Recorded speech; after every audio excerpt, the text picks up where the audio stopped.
Merebreko Shatarabo, Marabroko Sataria Baba, Eya Babarako Shekeria Baba, Marobroko Sharia Bro, Merebereko Sataria, Erakoroko Shakaria Boreke, Rikoria Baroko Shadaria, Marose Keria Baro, Eya Babaraka Sataria, Mereko Shakaria Baba, Urakarako Shekeria Baba, Marabroko Sakaria Baba, Eya Breke Sekeria, Monokoria Karaoke Se, Iya Broko Sakaria Bobo, Marabroko Shakaria Bo, Misekeria Roke Tegesa, Ideria Koria Mara Okoseke, Alo Koria Mara Roko Shekeria Baba, Sakrabaroko Shekeria Baba, Esakrabaroke Sakaria, Malo Kroko Sakara Baba.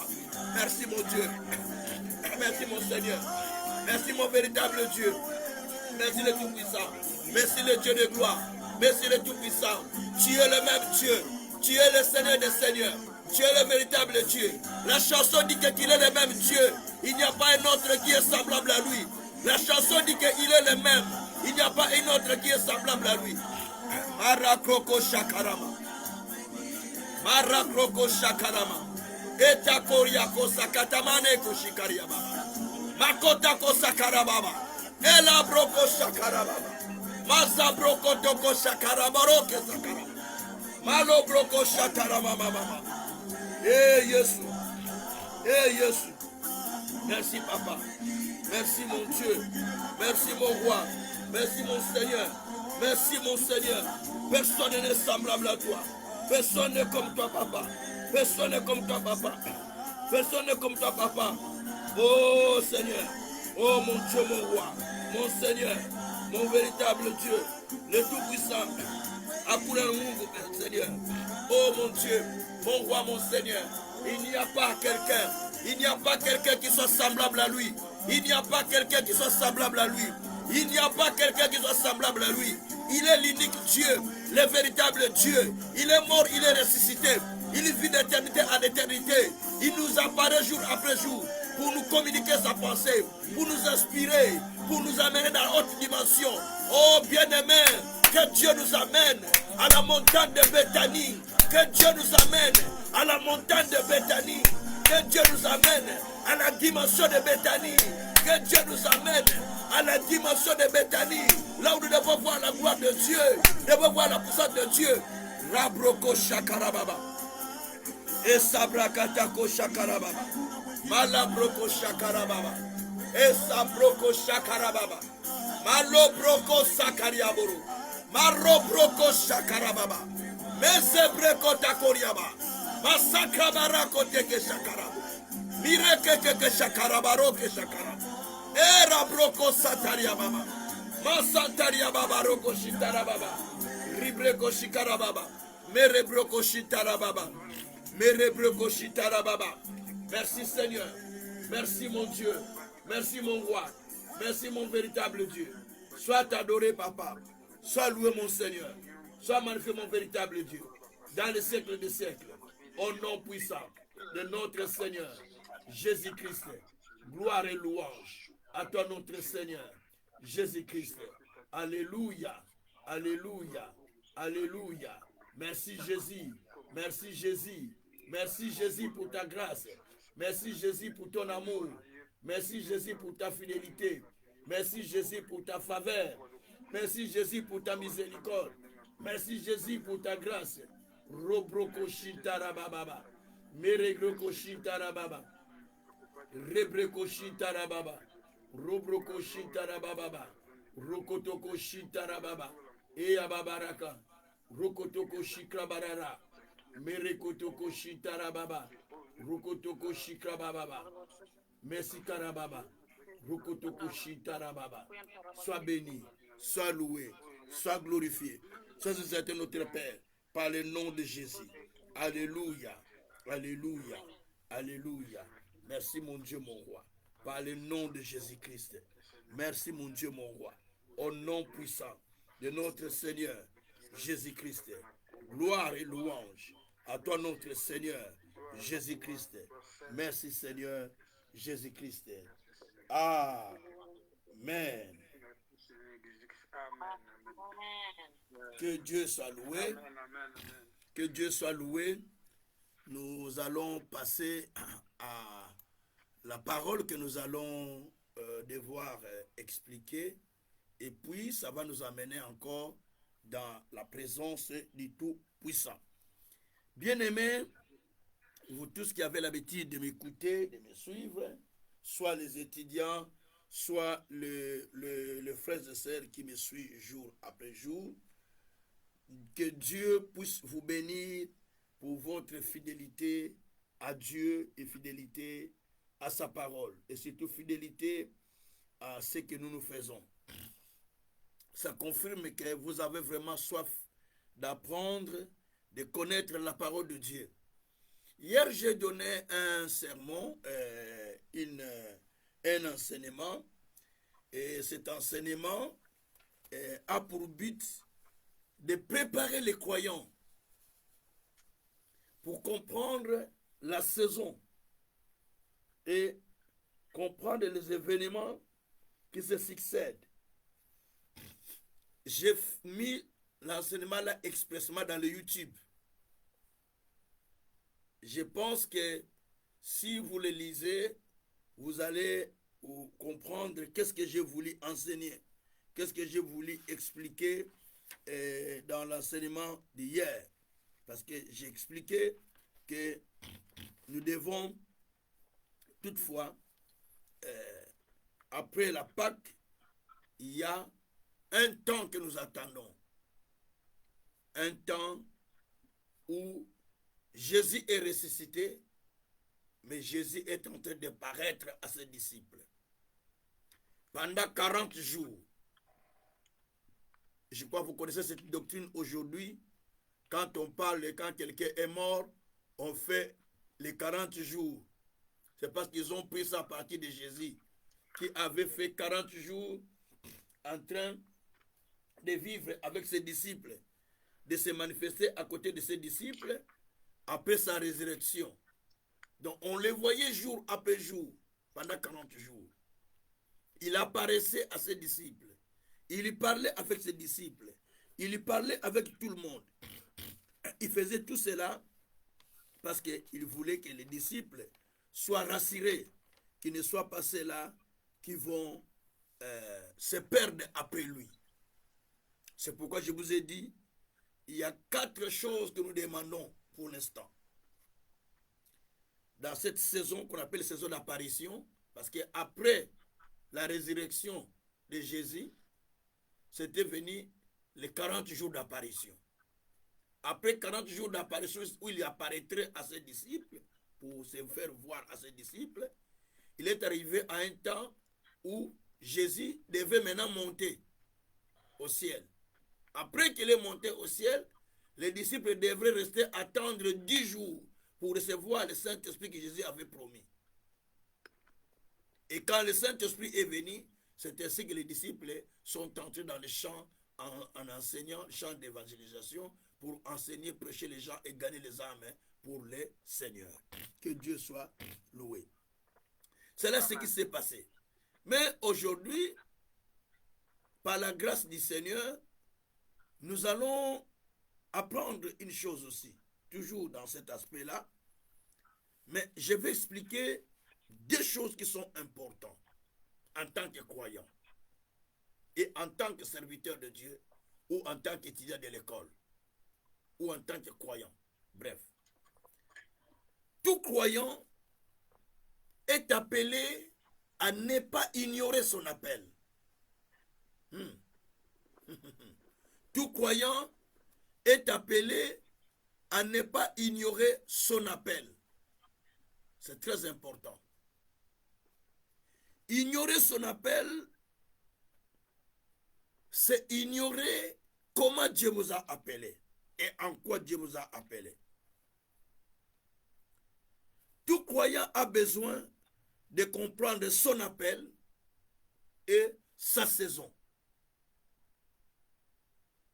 Vous devez comprendre votre appel et votre saison. Je ne parle pas du pasteur, non, non, je parle du croyant. Le croyant doit comprendre son appel et sa saison. C'est là où on va parler maintenant. La compréhension de l'appel et de la saison. Parce que cela était arrivé chez les disciples après la résurrection de Jésus. Il y a eu un grand problème. Parce qu'ils n'avaient pas compris les rappels. Et n'avaient pas compris leur saison. C'est ce qui fait que d'autres personnes sont retournées dans l'ancienne saison. On va apprendre ça dans la Bible. D'autres personnes étaient déshabillées, ni parce qu'ils ont oublié qu'ils n'étaient plus dans la saison d'être nés. Donc tout ça, c'est des choses à apprendre dans les Écritures. Gloire soit rendue au Seigneur. Alors, bien-aimés, vous allez remarquer que nous avons besoin, chacun de nous, de comprendre pourquoi Dieu m'a appelé ou en quoi Dieu m'appelle. Et deuxièmement, comprendre sa saison. Quelle est la saison où je suis? Toutes les saisons ne sont pas les saisons de la moisson. Toutes les saisons ne sont plus non plus les saisons de la semence. Chaque chose a sa saison. Jérémie 5, verset 24 à 25, la Bible dit que Dieu a réservé la saison destinée à la moisson. Donc il y a la saison qui était destinée à la moisson. Seulement pour la moisson cette saison-là. Jérémie 5, verset 24 à 25. Il dit dans ce texte-là qu'ils n'ont pas craint l'Éternel qui a réservé pour eux la saison de la moisson. Et les semaines réservées plutôt à la moisson. Donc Dieu a réservé les semaines, les saisons qui nous sont réservées pour moissonner. Et d'autres semaines sont pour semer. D'autres semaines sont pour autre chose. Donc chaque saison, il y a quelque chose qu'on devra faire. Et c'est très important. Mais lorsqu'on ne comprend pas ça, on va rester seulement un chrétien qui prie, miracle. On commence à beaucoup prier, puis en croyant qu'en forçant comme ça, que les choses vont se changer. Non. Il y a l'ordre que Dieu a établi. Il y a l'ordre que Dieu a fait. Nous devons respecter cet ordre que le Seigneur a fait. Gloire soit rendue au Seigneur. Bien-aimé, je vais commencer à lire un ou deux versets. Si je peux trouver un lecteur qui me lira bien là-bas rapidement, ça sera aussi bon. Mais je lis déjà Exode 33, verset 13. Si le pasteur Guillet peut me lire, si le petit n'est pas disponible, ce n'est pas grave. Je peux lire tout seul. Pour Psaume 103, verset 13. Quelqu'un peut me prendre pour Psaume 103, verset 13. Moi, je lis Exode 33, verset 13. Je lis Exode déjà. Je vais lire Exode 33, verset 13. 33, 13. Alors, je lis la parole. Maintenant, si j'ai trouvé grâce à tes yeux, fais-moi connaître tes voies. Alors, je te connaîtrai et je trouverai encore grâce à tes yeux. Considère que cette nation est ton peuple. L'Éternel répondit, je marcherai moi-même avec toi. Je te donnerai du repos.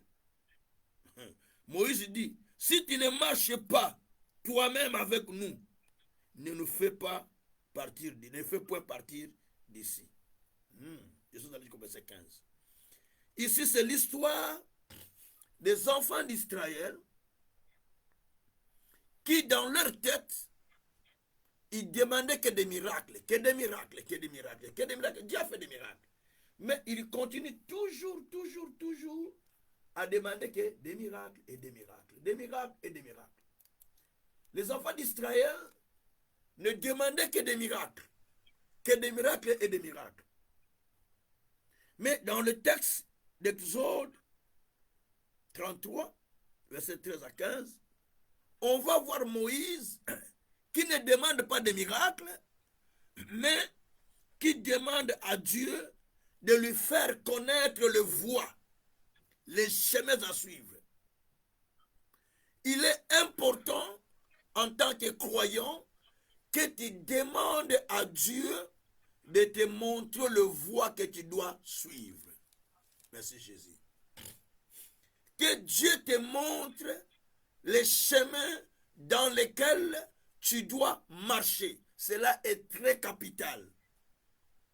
Beaucoup de personnes prient le Seigneur, servent Dieu, s'engagent à la prière, s'engagent à beaucoup de choses en tant que croyant, en tant que serviteur ou en tant que pasteur, mais ils ne cherchent pas le voie de Dieu. Ils ne cherchent pas les chemins de Dieu. Ils ne cherchent pas les directions, je vais dire comme ça plus bien, les directions que Dieu est en train de donner. Ils ne cherchent pas à comprendre quelles sont les orientations de Dieu. On part tous les dimanches à l'église, on revient, on reste la même personne depuis qu'on a commencé du 1er au 30. On n'a pas changé, on se retrouve la même personne, ni à l'intérieur ni à l'extérieur, il n'y a aucun changement. Parce que on cherche que son miracle, sa bénédiction, sa solution au problème. Mais on ne cherche pas le voie de l'Éternel. Mais Moïse dit, fais-moi connaître tes voies, alors je connaîtrai et je trouverai une grâce. Considère que ce peuple c'est à toi, ce peuple est un peuple qui t'appartient. Et Dieu dit, je vais marcher avec toi. Moïse dit, si tu ne marches pas avec nous, ne nous fais pas quitter ici. Est-ce que tu as déjà dit à Dieu, Seigneur, si toi tu ne marches pas avec moi, ne me déplace pas d'ici. Si toi tu ne veux pas être avec moi là où je vais partir, ne me laisse pas partir.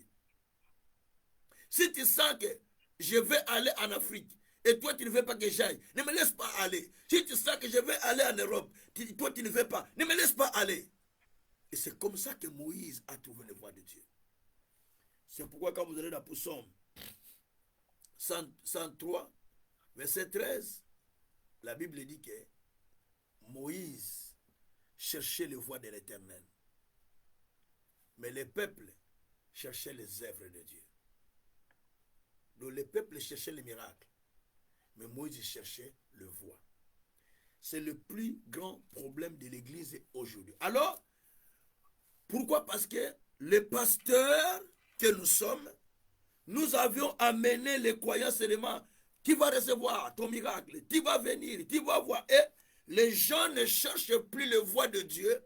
Ils sont restés dans cet évangile-là. Demain tu auras, demain ton miracle. C'est superficiel. Et les gens, quand ils vont voir que ça ne vient pas, quelqu'un d'autre nous propose quelque chose, pas, ils parlent, c'est l'égarement. Pourquoi vous êtes égaré par des prophéties? Parce que vous ne cherchez pas les voies de Dieu. Vous ne cherchez pas à comprendre en quoi Dieu vous appelle et qu'est-ce qui vous attend. Mais vous cherchez par contre un miracle. Vous cherchez seulement, je vais voir la solution, je vais voir mon travail, je vais voir la bénédiction, je vais voir mon miracle, je vais voir ma prospérité. Mais ça ne se passe pas comme ça avec Dieu. On vous ment, on vous trompe. C'est une erreur grave. Que Dieu soit loué. Alors, bien-aimé, il est important de comprendre en quoi Dieu t'appelle. Et qu'est-ce qu'il faut faire. Et qu'est-ce qui t'attend pour ne pas continuer à faire ce que tu fais. C'est très important. Maintenant, comprendre l'appel, c'est quoi?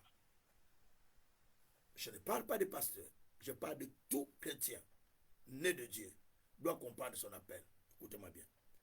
Comprendre l'appel, c'est comprendre l'espérance qui s'attache à ton appel. C'est comprendre l'espérance. Je dis bien, comprendre l'espérance.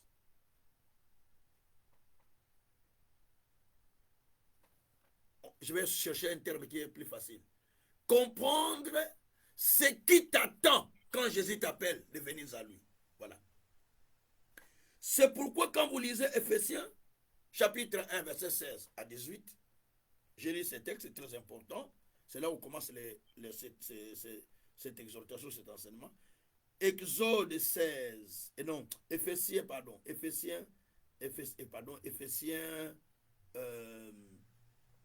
chapitre 1er, verset 16, jusqu'au 18e verset. C'est Paul qui prie. Alors l'apôtre Paul nous dit ceci dans sa prière. Il prie pour les Turcs, je l'ai dit hier. Il prie pour Éphèse, c'est la Turquie. Il dit, je ne cesse de rendre grâce pour vous, faisant mention de vous dans mes prières, afin que le Dieu de notre Seigneur Jésus-Christ, le Père de gloire, vous donne un esprit de sagesse et de révélation dans sa connaissance, qu'il illumine les yeux de votre cœur pour que vous sachiez quelle est l'espérance qui s'attache à son appel. Vous avez entendu ça? Quelle est la richesse de gloire de son héritage qu'il réserve aux saints? Et quelle est envers vous qui croyez l'infinie grandeur de sa richesse, se manifestant avec efficacité par la vertu de sa force. Si vous allez au verset 20, vous allez voir, il dit que c'est celui qu'il a utilisé en ressuscitant Jésus d'entre les morts. Et il a mis en vous. Donc, ici, il y a quelque chose qui est très important. Comprendre l'appel, c'est comprendre en quoi Dieu te réserve. En quoi Dieu t'a réservé. En quoi Dieu t'a appelé. Qu'est-ce qui est attaché à l'appel que tu as reçu? Les apôtres de Jésus, ou les disciples de Jésus, dans Marc 10, verset 28 à 30, ils ont dit à Jésus, nous avons tout quitté. Nos pères, nos mères, nos sœurs, nos frères, nos travails, nos terres, ainsi de suite. Nous t'avons suivi. C'est gratuit. On ne va rien recevoir. Jésus a répondu, quiconque aura quitté son père, sa mère, ses frères, ses sœurs, ses terres, tout ça, il aura dans ce siècle au centuple. Et en plus, il va connaître la persécution. Après la persécution, donc il aura aussi des persécutions. C'est-à-dire qu'il y a des défis, certaines difficultés. Et ensuite, il aura la vie éternelle. Jésus a expliqué la réponse en 3 phases. Si tu as quitté ton père, tu as tout quitté, tu as quitté les péchés, tu as quitté le mal, tu as quitté les impudicités, tu as quitté tous les malheurs pour me suivre, moi Jésus, je te rassure que je te réserve au centuple. Je te réserve 100 fois les choses que toi tu as manquées, que tu devais manquer dans le monde. Donc Dieu, je l'ai mis déjà en réserve. C'est-à-dire, chacun de nous ici a des réserves de bénédictions qui sont spirituelles dans les lieux célestes auprès du Seigneur. Amen. Amen. Je croyais que les gens ont compris. Hein? Chacun de nous, Jésus dit qu'il nous a réservé. De chacun de nous a des réserves de bénédictions spirituelles auprès du Seigneur. Et c'est là 100 fois. 100 fois. Dieu dit 100 fois. Comprenez une bénédiction, mais Dieu dit cela est 100 fois. Donc si tu avais quitté la maison, tu as 100 maisons. Si tu avais quitté le travail, tu as 100 travail. Si tu avais quitté telle chose, tout ce que tu as quitté, Dieu dit, je vais te payer ça au centuple. Donc fois 100. Amen. Amen. Nous bénissons le Seigneur pour ça. Et il dit, vous serez persécutés. C'est-à-dire, on va vous combattre. Vous pouvez connaître la maladie, vous pouvez connaître les difficultés, vous pouvez connaître telle chose, mais cela ne va pas vous effacer. Oh, j'ai dit à quelqu'un, ton histoire ne sera pas effacée. Ton histoire ne sera pas effacée. On parlera de toi, même quand tu ne seras pas là. On va dire, il a existé. Il avait la foi. On sait comment il a existé. Donc, on va parler de toi. On va se rendre au Seigneur. Et il dit, à la fin, vous aurez la vie éternelle. Donc, voilà l'espérance de l'appel. Donc, Jésus t'appelle à venir à lui, à s'attacher à lui. 1, pour que tu reçoives le centuple. 2, pour que si tu es persécuté, ne t'en fais pas. Lui-même, il est là. Il sera avec toi. Même si on te combat, lui-même, il est là. Il est avec toi. Il a dit d'ailleurs, je suis avec toi. Il a dit à Moïse, je partirai moi-même avec vous. Même si on vous combat, mais je suis avec vous. C'est pourquoi devant la mer rouge, oh, Jésus, alléluia. Oh, Jésus, merci. Devant la mer rouge, les enfants d'Israël commencent à crier, Moïse, nous t'avons dit, laissez-nous là où nous étions. Tu nous as amenés ici. Regarde ce qui nous attend ici. Devant nous, c'est la mer. Derrière nous, c'est Pharaon qui arrive. Écoutez la personne qui cherchait les voies de Dieu. Attention, quand on cherche les voies de Dieu, on devient assuré. Écoutez celui qui cherchait les voies de Dieu. Ceux qui cherchaient les miracles ont dit, Moïse, mais voilà là où tu nous as amenés, nous allons mourir ici. Ils sont agités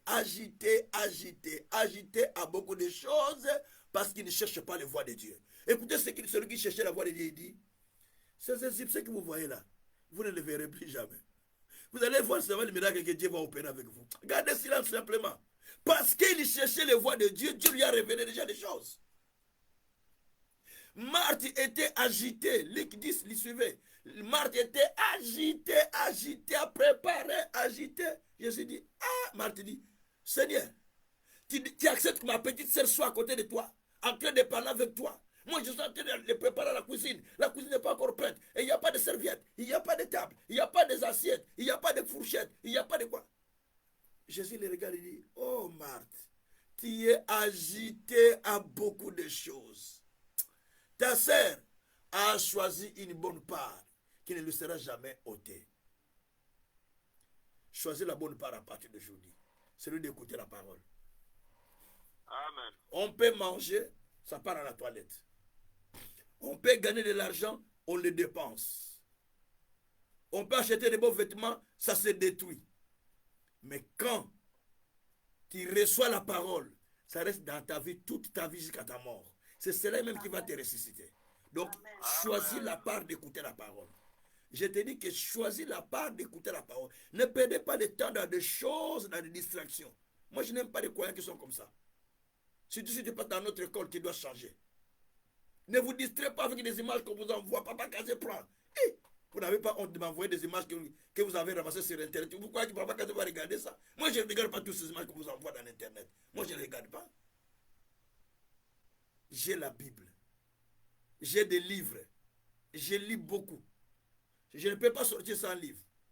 Là, je suis en train de lire. J'étais sorti, j'étais en train de lire tous ces livres toute la journée. Je faisais que lire ces livres comme là où j'étais. J'étais parti chez mon garagiste, j'étais là en train de lire mon livre. Parce que je dois recevoir chaque jour quelque chose de nouveau. J'ai beaucoup de livres, je n'ai même pas le temps de lire ça. Tu vois, je vais perdre le temps 4 heures, 2 heures. Non. J'ai le temps où je regarde le reportage des animaux. J'aime plus la nature. Mais moi, je ne peux pas perdre le temps dans toutes ces choses-là. Parce qu'il y a une saison qu'il faut comprendre, que chaque chose a son temps. Tu as ta saison où tu dois comprendre ce qu'il doit faire chaque saison. Voilà. Donc, ici, on a besoin de comprendre d'abord l'appel. En quoi Dieu t'appelle. Je vous explique. Dans l'appel, il y a 3 sortes d'appels. Il y a 3 sortes d'appels. Quand tu es appelé à croire en Dieu, tu es appelé à être une personne puissante. Allez, Pasteur Guilhem, s'il te plaît, Romains chapitre 1, si tu es disponible. Verset 1 à 4. Si tu n'es pas disponible, quelqu'un d'autre, maman fait appeler lire. Qui est disponible? La parole voilà. Du Seigneur. Paul, serviteur de Jésus-Christ, appelé à être apôtre mis à part pour annoncer l'évangile de Dieu, qui avait été promis auparavant de la part de Dieu par ses prophètes dans le Saintes Écritures, et qui concernait son fils, né de la postérité de David selon la chair, oui, et déclaré fils de Dieu avec puissance selon l'esprit de sainteté par la résurrection d'entre le mort, Jésus-Christ notre Seigneur. Alléluia. La Bible dit là-bas, c'est Paul, appelé à être apôtre. Alors toi, tu es appelé à être qui? Toi-même, dis ce que tu veux. Tu es appelé à être qui dans ta vie? C'est ça le problème. Tu es appelé à être qui?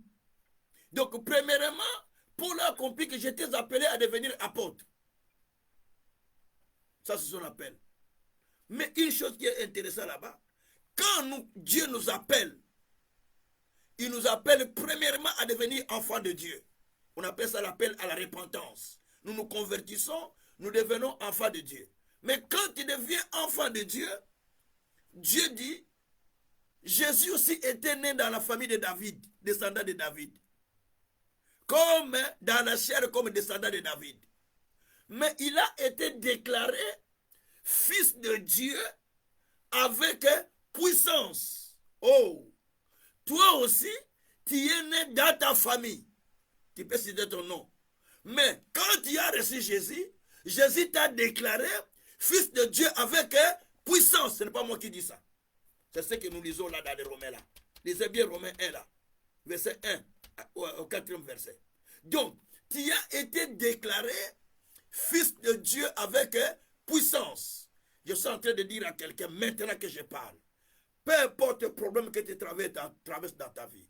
Mais je te déclare que Dieu, en acceptant Jésus comme Seigneur et Sauveur, Dieu t'a déclaré un enfant de Dieu avec puissance. Merci Seigneur.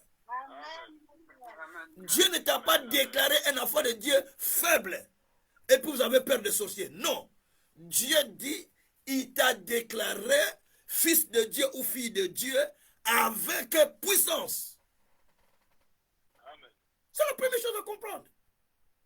Vous n'avez pas besoin d'avoir peur des sorciers. Parce que vous êtes déclaré fils de Dieu avec puissance. C'est la première des choses. Maintenant, premier dans l'appel, il y a trois niveaux d'appel. Le premier appel, c'est l'appel à conversion. L'appel en conversion, c'est cela que Pierre a prêché dans Acte 2, versets 37 à 39. Quand il a prêché la parole, les gens eurent les cœurs vivement touchés par la parole que Pierre a prêchée. Il s'est dit, que ferons-nous alors? Pierre dit, repentez-vous et convertissez-vous. Donc, le premier appel, c'est l'appel à la conversion, à la repentance et conversion. Donc, premier appel que tu as connu dans ta vie, c'est quand Dieu t'a appelé à croire en lui. C'est quand tu as dit, j'accepte Jésus. Je refuse ce que j'ai fait. Je me convertis sincèrement. Ça, c'est le premier appel que tu as reçu. Vous savez qu'il y a beaucoup de gens qui sont dans des églises, ils n'ont jamais reçu l'appel de la conversion. Ils sont à l'église depuis 10 à 15 ans. Ils ne s'étaient jamais convertis. Je suis allé prêcher dans une église. Quand j'ai enseigné, j'ai dit, je vais maintenant donner Jésus que j'ai accepté moi, avec tout ce qu'il est en train de faire. Vous voyez les miracles qu'il fait. Je veux maintenant que les gens reçoivent ce Jésus-là si vous ne l'avez pas. Ce qui m'a étonné, les anciens, les assistants du pasteur, tous sont venus recevoir mon Jésus. J'ai dit, oh, mais comment vous prêchez tout ce temps-là? Vous n'avez pas ce Jésus-là. C'est parce qu'ils avaient Jésus de nom, mais pas de l'expérience personnelle. Un enfant qui est grand dans une famille chrétienne, on va l'appeler chrétien.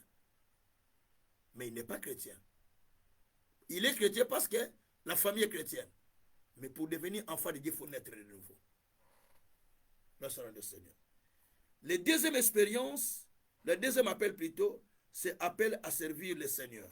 Dans l'appel à servir le Seigneur, c'est Dieu qui appelle tout le monde à le servir. C'est Dieu qui appelle tout le monde à s'engager à Dieu. Pasteur Guilain, 1 Pierre chapitre 2, chapitre 1, chapitre 4, 1 Pierre chapitre 4, verset 10 à 11. 1 Pierre 4, 10 à 11, s'il vous plaît. Je lis la parole du Seigneur. Amen. 1 Pierre 4, 4, 10 à 11. 11. Comme de bons dispensateurs des diverses grâces de Dieu, que chacun de vous mette au service des autres les dons qu'il a reçus. Si quelqu'un parle, que ce soit comme annonçant les oracles de Dieu. Si quelqu'un remplit un ministère, qu'il le remplisse selon la force que Dieu communique, afin qu'en toute chose Dieu soit glorifié par Jésus-Christ, et qui appartienne la gloire et la puissance au siècle des siècles. Amen. Amen. La Bible dit comme de bons dispensateurs, comme de bons gérants, que chacun mette au service des autres le don qu'il a reçu de la part de Dieu. Donc quand nous venons au Seigneur, chaque personne qui croit en Jésus a reçu quelque chose. Je déteste les croyants spectateurs. Moi, je déteste parce que Jésus le déteste. Parce que Jésus aussi le déteste. Il n'y a pas les croyants spectateurs qui soient agréables à Dieu. Il n'y en a pas. Il n'y en a pas. Il n'y en a pas. Si vous voulez être agréable à Dieu, engagez-vous dans les affaires du royaume de Dieu. Si vous voulez vivre longtemps sur la terre, engagez-vous sincèrement dans les affaires du royaume de Dieu. Si vous voulez que Dieu vous éloigne des maladies, de beaucoup de choses, Dieu dit, vous servirez l'Éternel votre Dieu, il va bénir votre eau, il va éloigner la maladie du milieu de vous. Donc, puisque vous servez Dieu dans le vrai, Dieu commence à éloigner des maladies, il éloigne toutes ces choses parce que vous vous êtes déterminé, vous vous êtes engagé à servir le Seigneur. Ouh. Donc, le deuxième appel qu'on reçoit, c'est l'appel de servir Dieu. Ça ne demande pas que tu sois pasteur. Dès que tu te convertisses, tu sens dans ton cœur qu'il y a quelque chose que tu peux faire.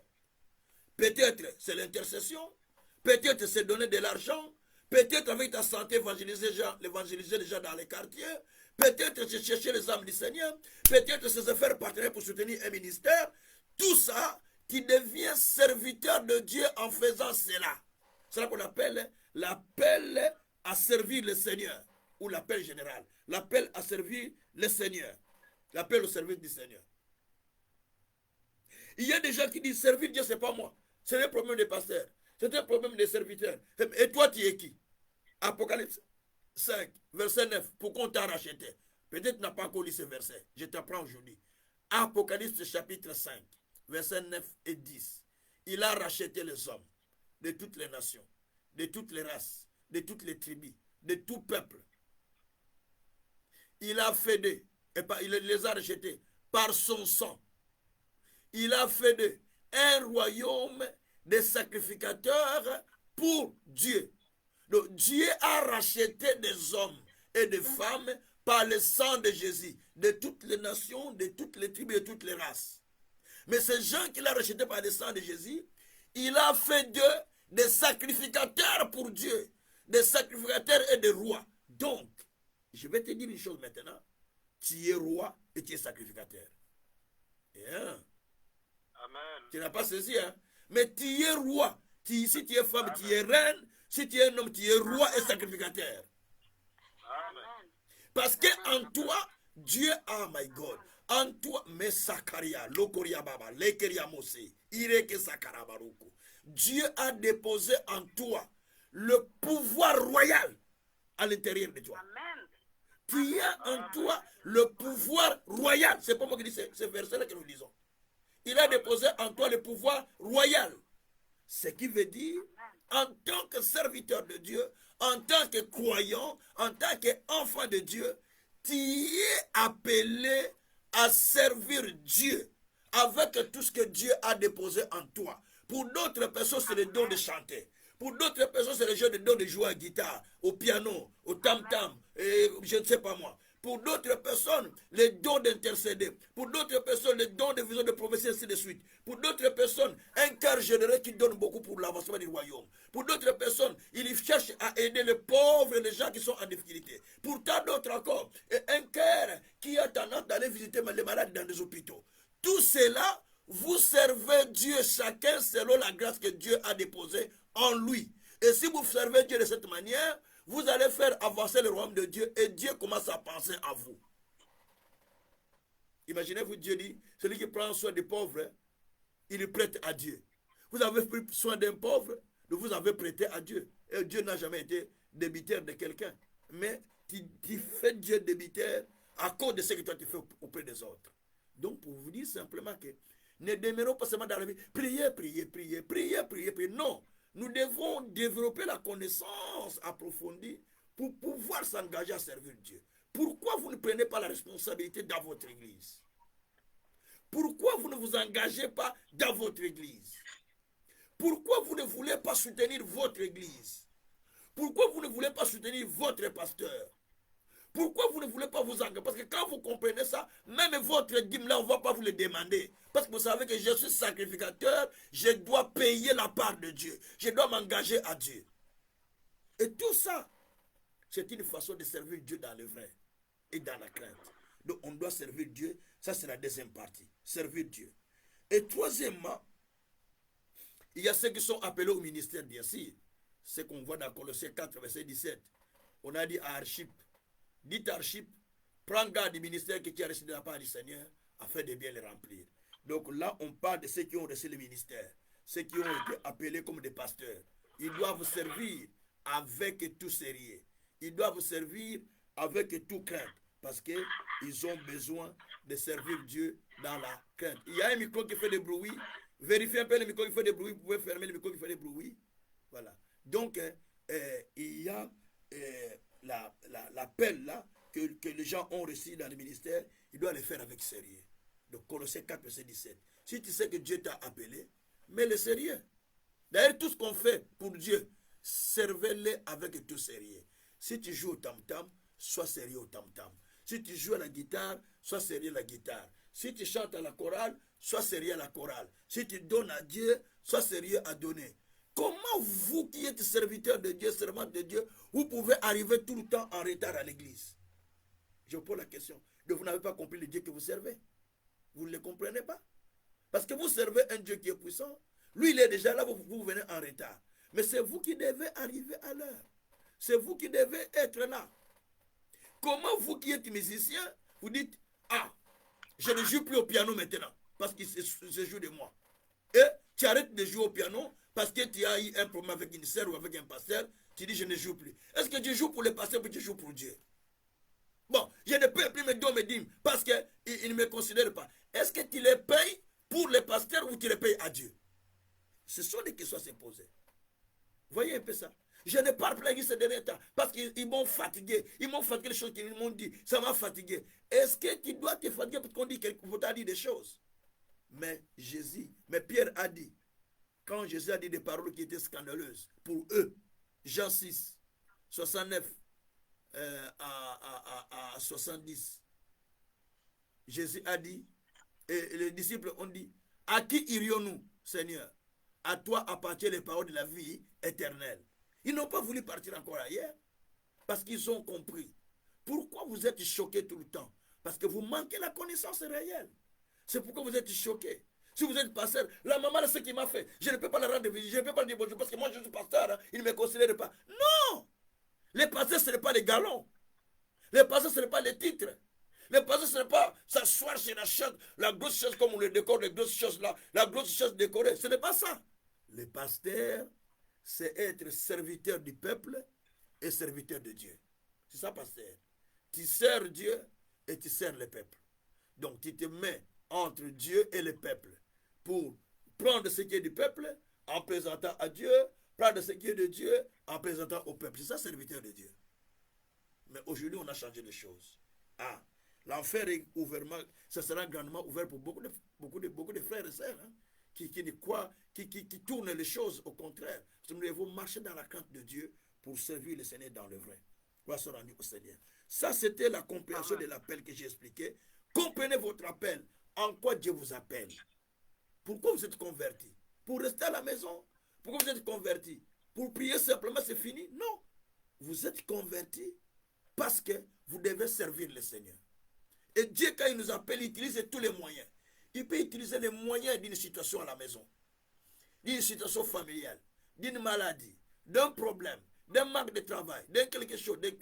Dieu utilise tout juste pour vous attirer à venir vers lui dans le vrai. Et quand cela le fait, Dieu le fait, il vous appelle à s'attacher à lui afin que vous vous engagez dans ses voies. Ça, c'est la première des choses que vous devez savoir. Donc, Dieu appelle chacun de nous à s'engager et à servir Dieu. Mais ne le servez pas avec négligence. Ne le servez pas avec orgueil. Ne le servez pas avec hautain. Soyez humble. Même quand Dieu va vous utiliser puissamment, soyez humble. Moi, quand Dieu a commencé à m'utiliser, des résurrections, mais je ne me suis pas levé contre mon père spirituel. J'étais toujours sous ses pieds. Quand Dieu a commencé à m'utiliser, beaucoup de guérisons, j'étais toujours sous ses pieds.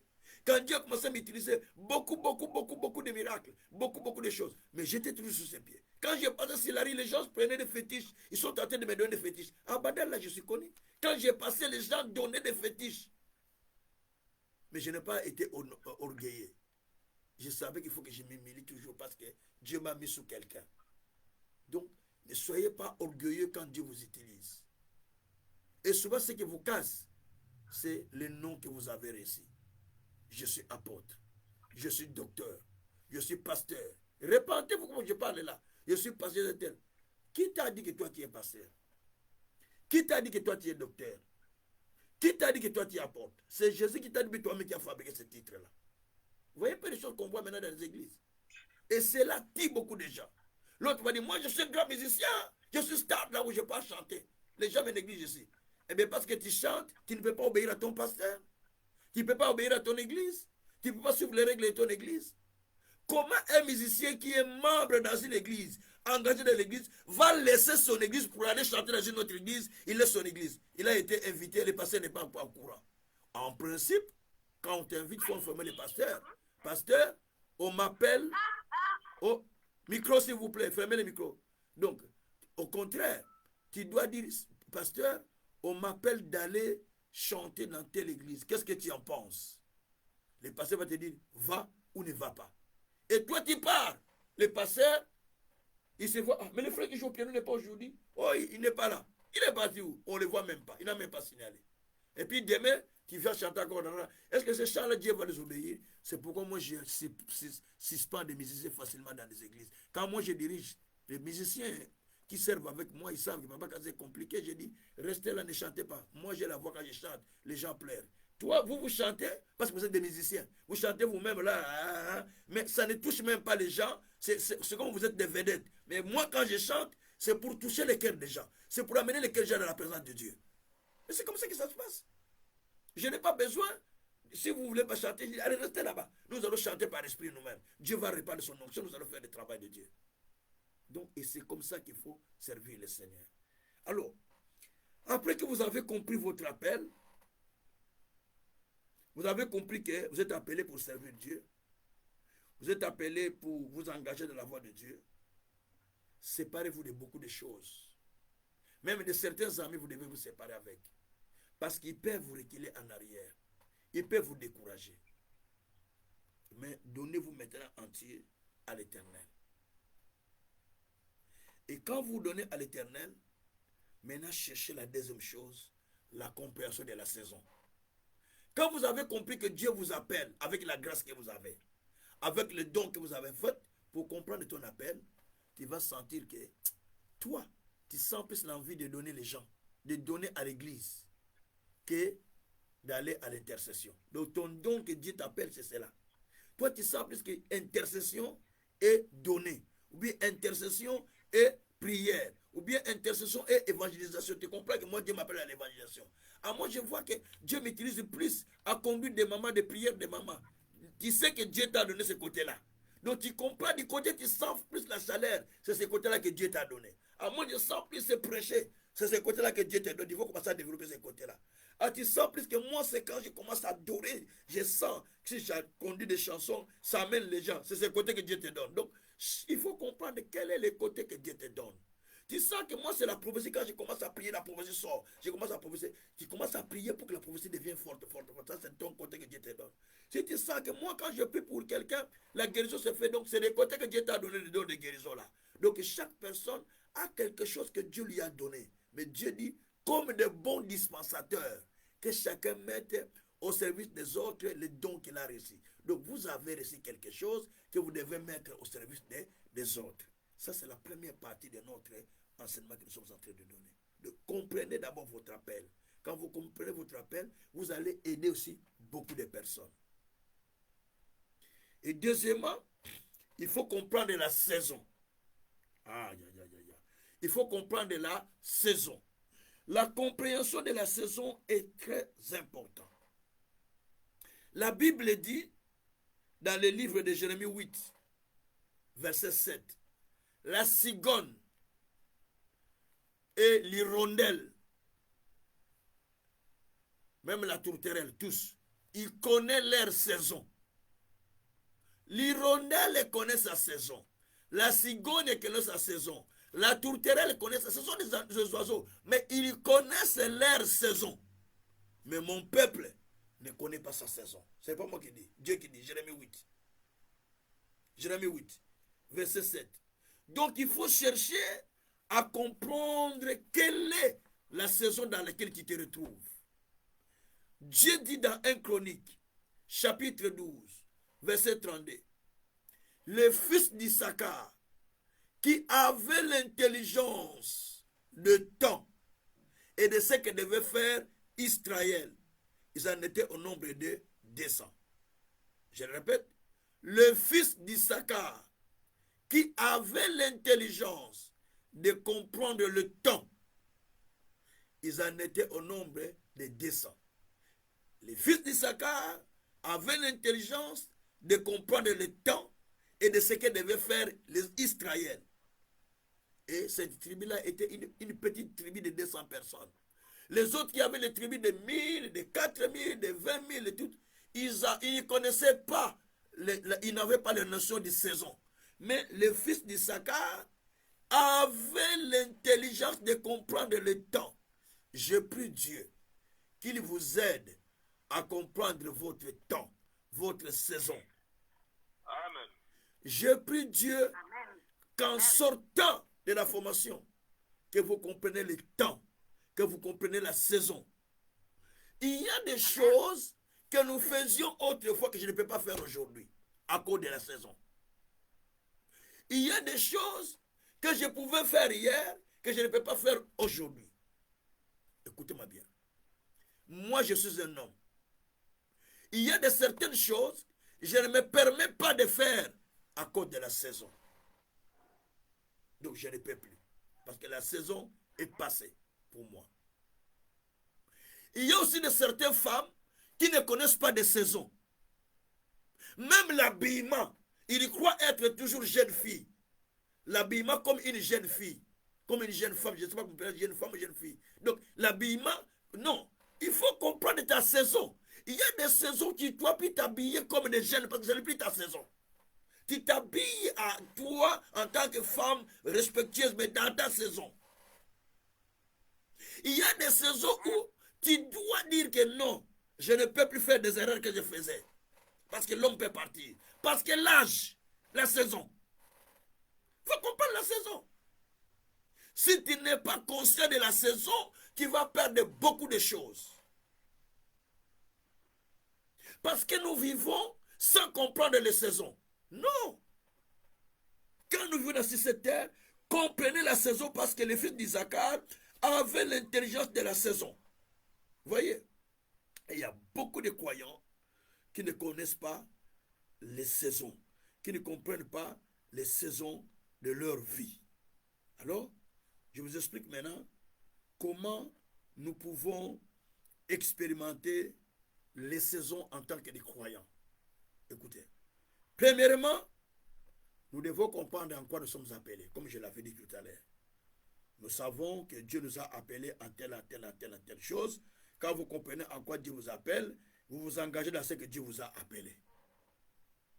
Deuxièmement, quand vous avez compris que vous êtes appelé à se convertir, à servir Dieu un jour, à s'engager dans le chemin de Dieu, comme j'ai dit que tout le monde peut servir Dieu. Tout le monde. Il n'y a pas spectateur. Tout le monde doit servir Dieu, il n'y a pas spectateur. Et quand vous comprenez que le temps de servir Dieu, quand votre saison de croire en Jésus, de se donner en Jésus, de comprendre en quoi Dieu vous appelle, est venu, vous avez compris cela, vous passez à la deuxième saison, la saison de la formation. Suivez-moi bien. La saison de la formation. Je dois vous dire qu'il y a des gens qui ont fait 30 ans dans des églises. L'église, ça ne peut pas dire 30 ans. 30 ans de croyance. 40 ans depuis qu'il est né de Dieu, qu'il s'est converti. Mais il n'a jamais gradé même pour 1 centimètre. Il n'a jamais gradé même pour 1 centimètre. Pourquoi? Parce qu'il ne veut pas se faire former. Il ne veut pas croire. Si vous entendez, il reste dans l'ancienne connaissance qu'il avait.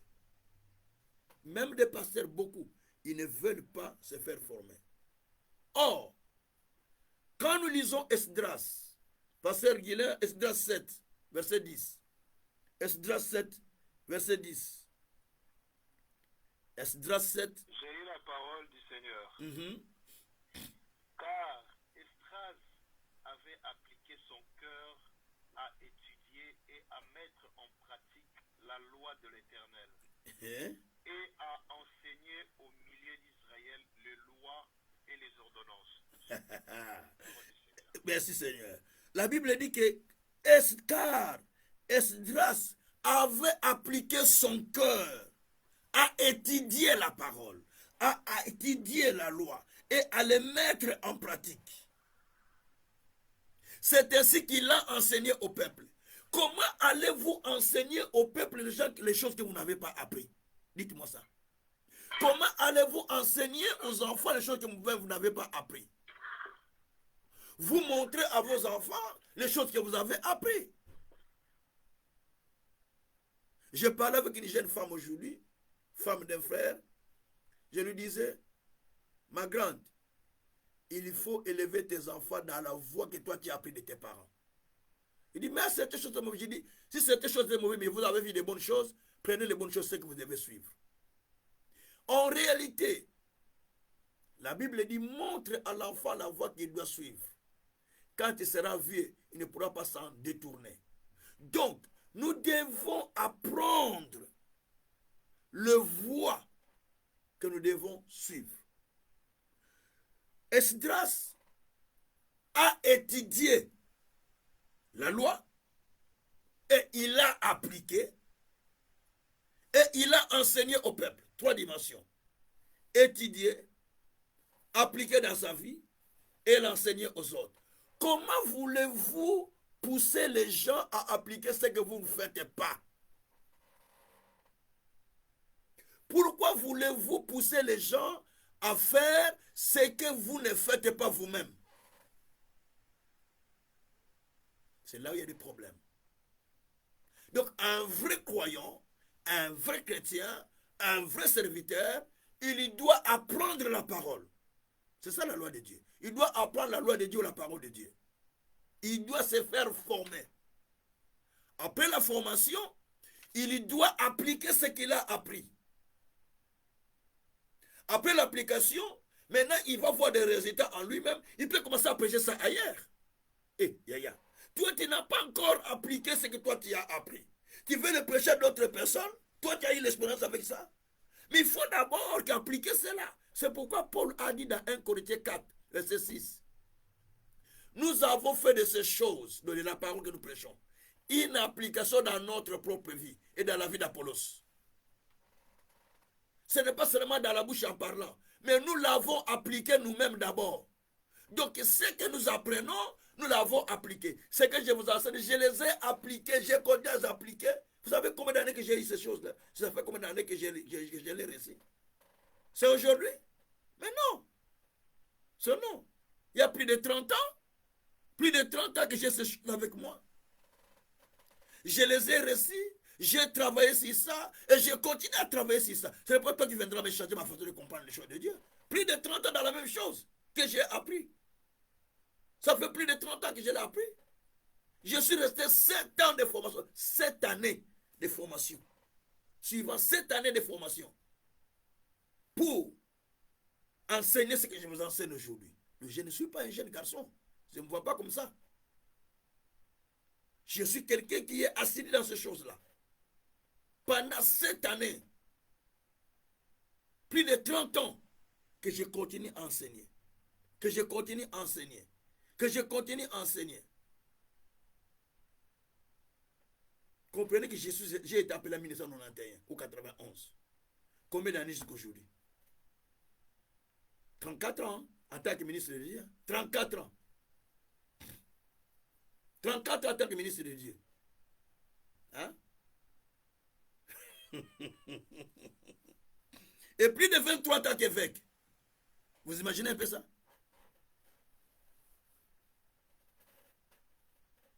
Jamais on entend de mauvais témoignages. Je continue toujours dans cette crainte-là. Et je prie Dieu qu'il continue à me mener dans cette crainte-là. Qu'il ne m'amène pas gauche et droite. Je prie Dieu, priez pour moi aussi, que Dieu m'aide à demeurer dans cette logique-là. Que je ne parle pas gauche et droite. Que je garde les témoignages pour continuer aussi à aider d'autres personnes à croire en Dieu. Et à servir Dieu dans la crainte. Parce que c'est ma mission que Dieu m'a donnée, de former les gens. Que Dieu, merci maman, que Dieu soit loué. Donc, il faut apprendre. Ce que vous apprenez, La formation que vous apprenez, ça va vous donner la possibilité d'enseigner à d'autres personnes. La Bible dit dans Ézéchiel 3, verset 1 à 3, Dieu a dit à Ézéchiel, mange le rouleau, remplis ton ventre, mange encore, remplis ton ventre, et puis tu iras parler. Ce n'est pas devant un peuple facile que je t'ai envoyé. Donc, si tu n'as pas mangé le rouleau, tu ne peux pas parler longtemps. D'habitude, je prêche. Dans un sermon, je peux donner 30 versets, mais que je ne les ai pas lus. Mais parce que, en lisant beaucoup la Bible, en écoutant beaucoup la parole, les versets viennent dans ma tête. Et ça reste dans ma tête. Si ce n'est pas le verset lui-même, mais les paroles restent dans ma tête. Donc, ce qui veut dire simplement que vous devrez être comme Ézéchias et comme Esdras. Quelqu'un qui étudie la parole et quelqu'un qui l'applique dans sa vie. C'est pourquoi, dans cette école, nous avons un verset clé. Proverbe 21, verset 28 et verset 31. La Bible dit, celui qui écoute parlera toujours. De celui qui écoute, il y parle. Tu ne peux pas parler si tu n'as pas l'oreille d'entendre. L'enfant apprend le langage au travers des parents. L'enfant apprend au travers des parents, il développe un langage. Donc si tu veux aller plus loin, il faut avoir l'oreille qui écoute. Et tu vas développer le vocabulaire. Plus que tu écoutes les grands, plus que tu as de vocabulaire. Tous les vocabulaires que je reçois, ça ne vient pas de moi. Je les ai entendus de certains grands, ils disent, j'ai reçu. Il y a aussi les gens qui m'écoutent beaucoup, qui ont des vocabulaires comme moi. Quand je fais des déclarations, ils disent des vocabulaires comme moi. Vous voyez donc, ce sont des choses, plus que vous écoutez, plus que vous développez des vocabulaires. C'est pourquoi l'apôtre Paul a dit dans 2 Timothée 2, verset 1 à 2, ce que vous avez, mon fils Timothée, ce que tu as entendu de moi, confie-le à des hommes fidèles, capables de l'enseigner à d'autres personnes. Philippe l'a dit, il faut apprendre de quelqu'un ce que toi tu vas donner à d'autres personnes. Vous avez intérêt d'apprendre, d'étudier la parole. Donc, faites-vous étudiant de la parole de Dieu. Faites-vous étudiant éternel, quelqu'un qui a l'envie d'étudier. Je suis étudiant éternel jusqu'au jour de ma mort. Je continuerai à étudier. J'étudie beaucoup de choses. J'étudie la parole de Dieu. J'étudie des choses, beaucoup de choses dans les choses informatiques. J'étudie beaucoup de choses. Je lis beaucoup de livres. Je lis beaucoup de livres. C'est pourquoi vous voyez quand j'enseigne, il y a beaucoup de connaissances parce que je lis beaucoup. Parce que j'ai besoin d'agrandir ma connaissance. Malgré que je lis difficilement parce que je lis avec un seul œil. Ce n'est pas facile. Je lis avec un seul œil, mais je m'efforce de lire avec ce seul œil-là. Bien-aimé, toi tu as tes deux yeux bien et tu ne lis même pas la Bible. Pour lire la Bible seulement le dimanche. Tu ne lis même pas la Bible. Mais il faut lire la Bible chaque jour, ne fût-ce que 2 pages, 3 pages. Si tu as difficile à lire, alors prends la Bible audio, mais tu écoutes la Bible audio. S'il y a un verset qui t'a touché, tu écris quelque part, tu cherches, tu écris ce verset.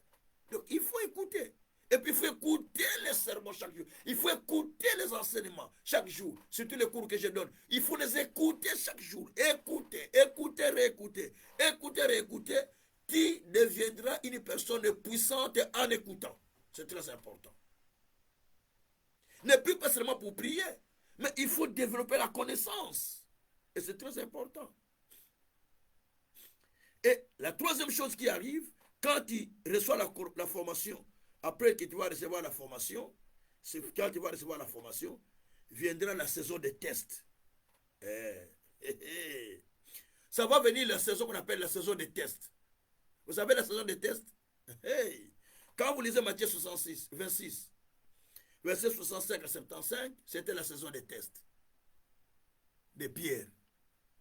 À qui on a dit, toi, qui es Pierre. Et si les pierres, si cette pierre, je bâtirai mon église, je te donne la clé. Jésus a remis la clé à Jésus. Maintenant, Jésus avait dit à Pierre, Pierre, toi, tu vas me réunir. Jésus a dit, ah, maître, jamais je ne le ferai. Mais regarde Pierre. Quand on a arrêté Jésus, il est en train de... Tout le monde était regardé Jésus de loin. Comme il faisait froid, il était là en train de se chauffer. Une femme dit, toi, tu étais aussi avec lui, non? Tu es aussi galiléen, dit. Non, qu'est-ce que tu veux dire? Moi, je ne le connais pas. Et il sort là. Il va ailleurs. Pendant qu'il partait, je me dis, mais toi, mais tu es aussi de lui, non? Tu es avec lui, hein? Il dit, non, moi je ne le connais pas. Il va encore une autre femme, il dit encore, mais toi tu es galiléen, non? Tu n'es pas son disciple. Non, je ne le connais pas. Donc, et puis, dites-moi, la coca chantait, Kakaraka. Il se souvient que Jésus lui avait dit que tu vas me renier, hein, 3 fois. Et il commença à pleurer. Écoutez. Après que vous avez reçu tout ce que vous avez reçu de Dieu, Dieu vous fait passer par les tests. Laissez-moi vous dire une vérité. Ne croyez pas quand vous croyez en Dieu que tout le jour, allez, l'argent, bénédiction, progrès. Non. Dieu vous passera aussi par des tests personnels. Les tests là, Dieu veut que tu puisses les vaincre. Il vous passe par les tests. Pierre est passé par les tests. Tu dis, ok, on a dit que c'est toi qui as la clé. Ok, on va tester si tu as la clé. Toi, tu étais avec lui, non? Il dit, non, moi, je ne connais pas. Donc, il commence à régner Jésus parce que c'était le temps des tests. Et dans la vie chrétienne, pour que Dieu te teste, que tu es vraiment son serviteur, il peut te faire passer, ou bien vraiment son croyant, ou son, voilà, qui est né de Dieu. Il va te passer par certaines choses. Des fois, la maman là que tu vois là, elle s'emporte. Tu dis, mais elle s'est emportée pourquoi? Pour rien comme ça. Juste la diète a été faire pour voir si tu vas répliquer. Si tu n'as pas la maîtrise, toi tu joues avec moi, hein? Moi je suis un homme. Parce que tu n'as pas la maîtrise, tu n'es pas mort toi-même spirituellement. Si tu étais mort spirituellement, tu n'avais pas parlé, tu dis, c'est les démons qui parlent, je ne parle pas. Ça c'est les démons qui parlent en lui. Si je réplique, les démons vont commencer à s'agiter, on va créer des problèmes. Alors il faut que je laisse les démons tranquilles, comme ça je ne lui réponds pas, il va fuir lui-même. Vous voyez? C'est l'exemple que je donne, hein? Je ne dis pas c'est comme ça. Donc, et c'est comme ça que ça se passe. Mais quand toi tu parles, lui parle, il veut dire que tu n'es pas encore passé l'épreuve. C'est pourquoi vous allez voir dans Genèse 2, verset 19, Adam pour qu'on lui donne le jardin, écoutez-moi bien, toi qui veux le jardin d'Éden, Éden veut dire un endroit de plaisir extrême. Éden veut dire un endroit de bonheur, lieu du bonheur. Tu veux le bonheur de Dieu, acceptez le test. Parce que Adam aussi est passé par les tests. La Bible dit, Dieu plaça l'homme dans le jardin d'Éden pour le cultiver, pour le garder. Donc pour le gérer et pour l'utiliser. Mais quand il les place, Dieu dit, bon, je vais te donner tout ce qui est dans le jardin pour le contrôler, tu es le maître du jardin. Mais il faut passer les tests quand même, hein, pour comprendre que tu as réussi.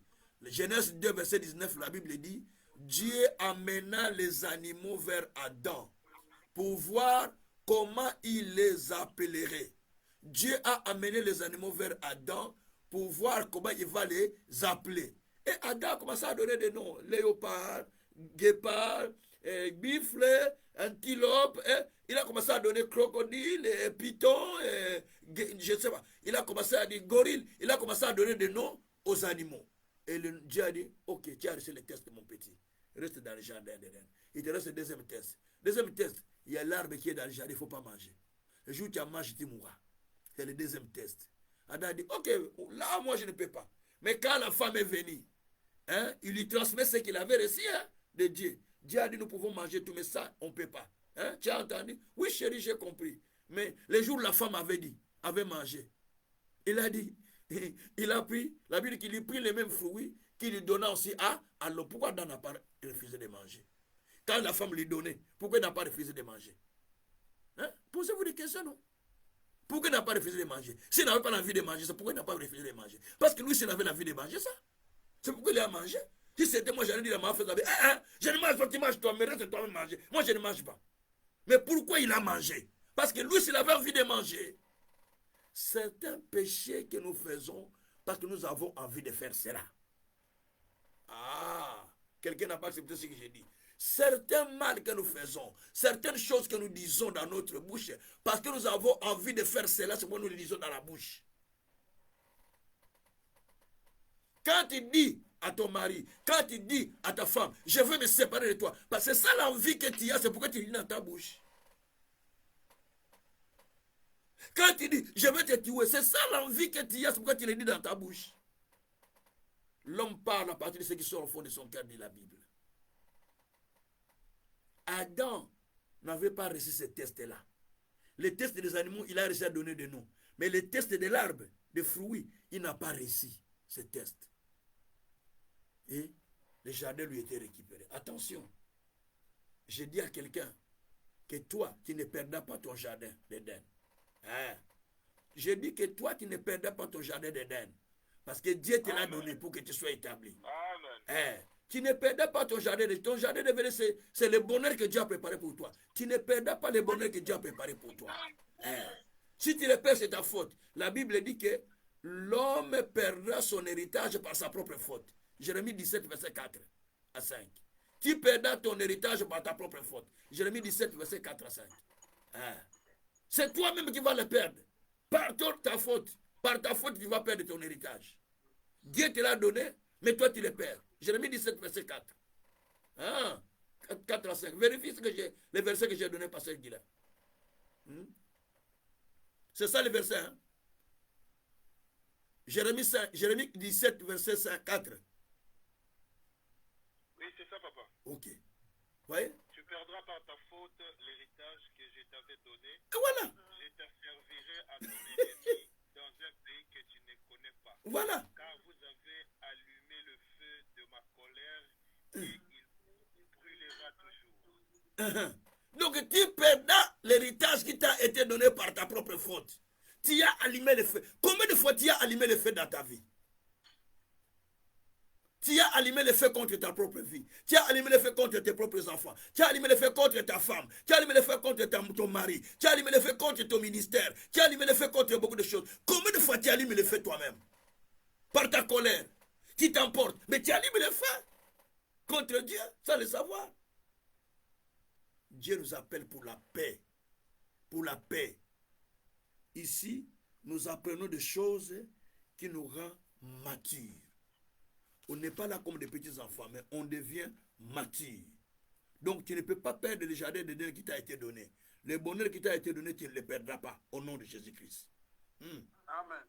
Amen. Quatrième élément pour comprendre la saison. Donc, il y a ce que doit faire, il faut passer à un moment qu'on appelle la saison d'équilibre spirituel. Qu'est-ce qu'on appelle la saison d'équilibre spirituel? C'est-à-dire un temps où tu te sens que tu es stable. Après avoir passé des tests, après avoir vécu tout cela, mais tu dois passer un temps où tu es stable. Personne ne peut encore te déshabiller de ce que toi tu avais réussi.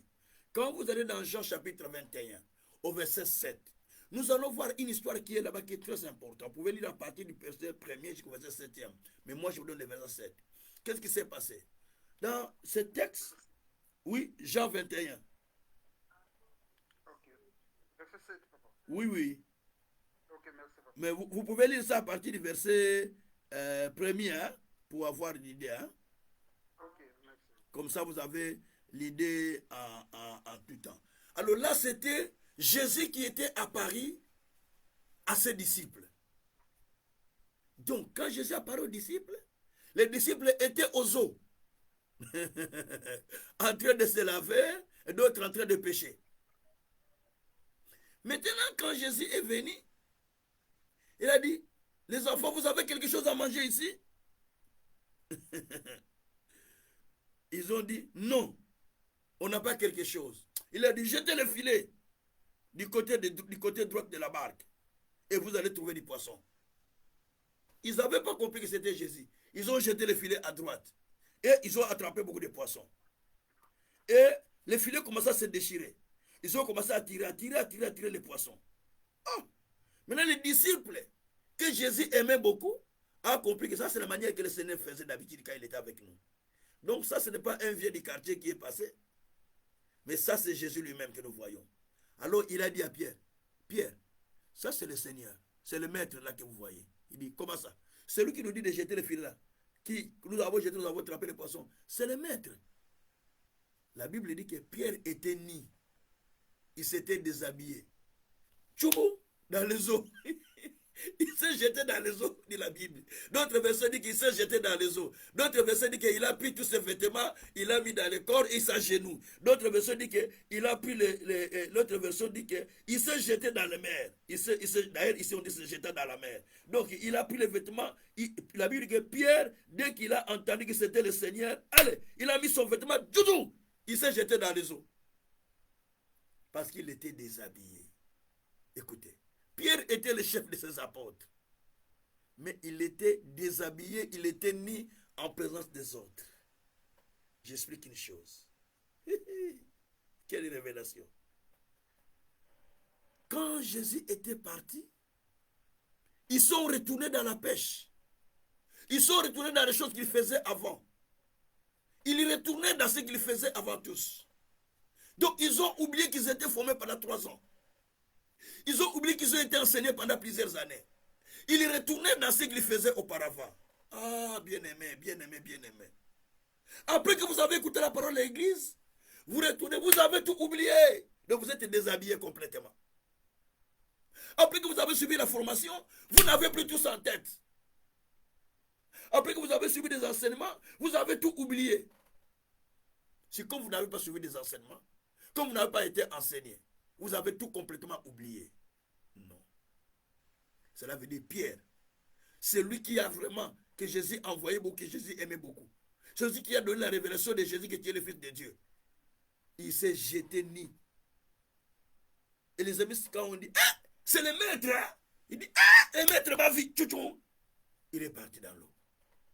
Écoutez, la Bible dit, quand vous allez, le verset m'échappe, je crois Galates 2, si je ne me trompe pas.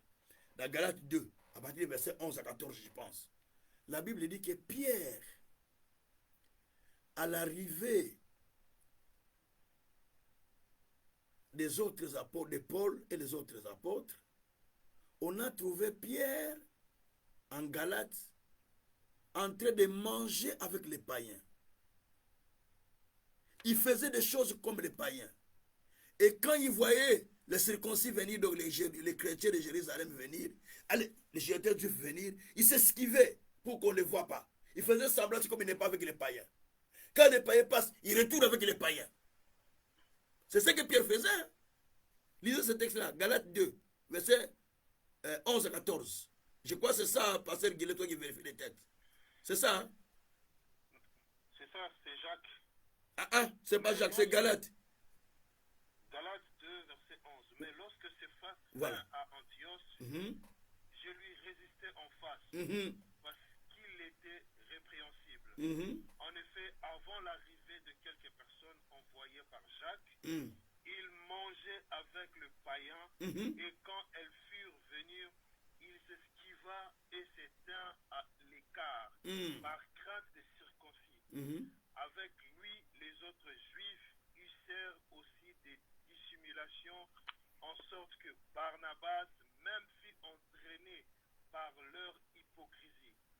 Voyant qu'il ne marchait pas droit selon la vérité de l'évangile, j'ai dit à Céphas en présence de tous, si toi qui es juif, tu vis à la manière de païens et non à la manière des juifs, pourquoi forces-tu le païen à judaïser? Amen. Vous voyez ça? Donc Pierre, quand il voyait les juifs venir, il s'esquivait. Quand il n'y avait pas de juifs, que les chrétiens que Jacques avait envoyés qui venaient de Jérusalem, là il est en train de manger avec les païens en Galate là. Il mange avec eux, il mange, donc il est en train de faire tout ce que si les païens boivent, lui il boit. Les païens mangent, lui il boit. En outre, si les païens prennent les femmes, lui il va prendre les femmes, non? Donc il veut faire tout.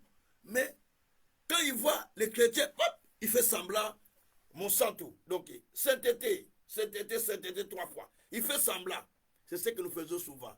Donc on vous voit un frère très saint, frère dans la sainteté, une sœur dans la sainteté. Écoutez, ces apparences-là, moi, ça ne m'inquiète pas. Ça ne me fait pas peur.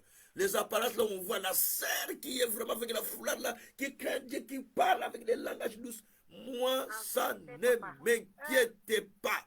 Parce que j'ai eu des sœurs à l'église qui faisaient seulement, qui étaient des sorcières, qui prophétisaient même, mais qui étaient des sorcières. Ils prophétisaient beaucoup à l'église. Nous croyions que c'était des sœurs en Christ, mais c'était des sorcières. Donc moi, tu ne peux pas me convaincre à ça, parce que j'ai fait des expériences. Il y a beaucoup de pierres dans des églises. Il vient à l'église, il sert Dieu, mais regarde les comportements. Vis-à-vis des croyants, il est très bon. Mais quand il n'y a pas de croyants, regarde ce qu'il fait. La vraie foi, c'est quand toi tu es seul.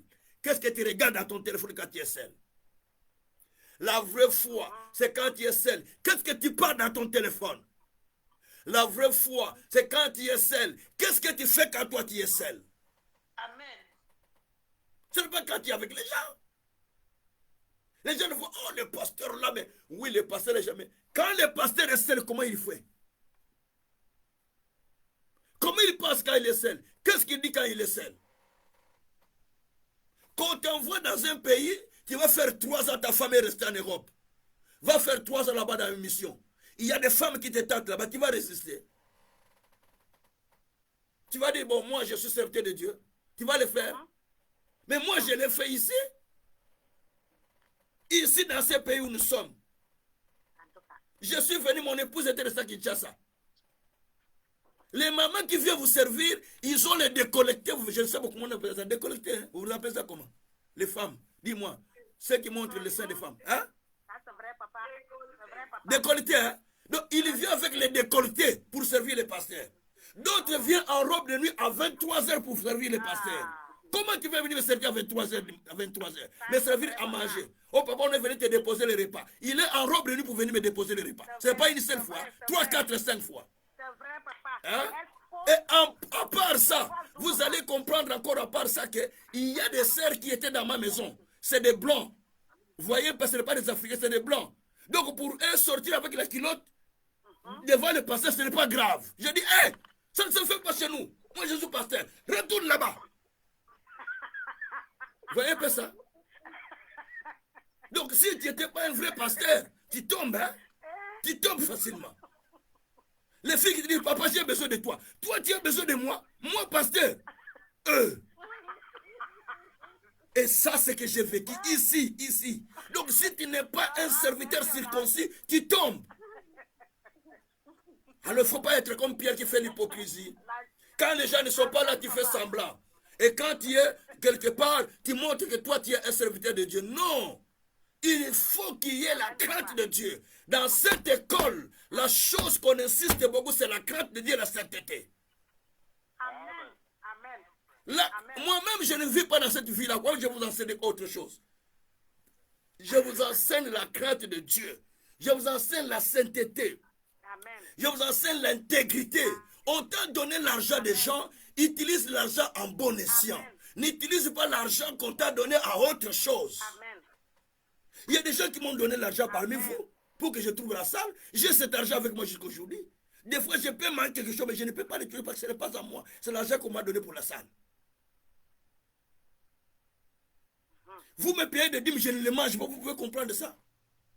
Je les garde parce que je dis c'est l'argent de l'œuvre de Dieu. Je ne l'utilise même pas. Il n'y a pas de gens qui sont intègres comme ça. Il n'y en a pas beaucoup. La maman qui supervise l'argent de l'église est là avec vous en train de suivre le cours, elle est là. Demande-elle.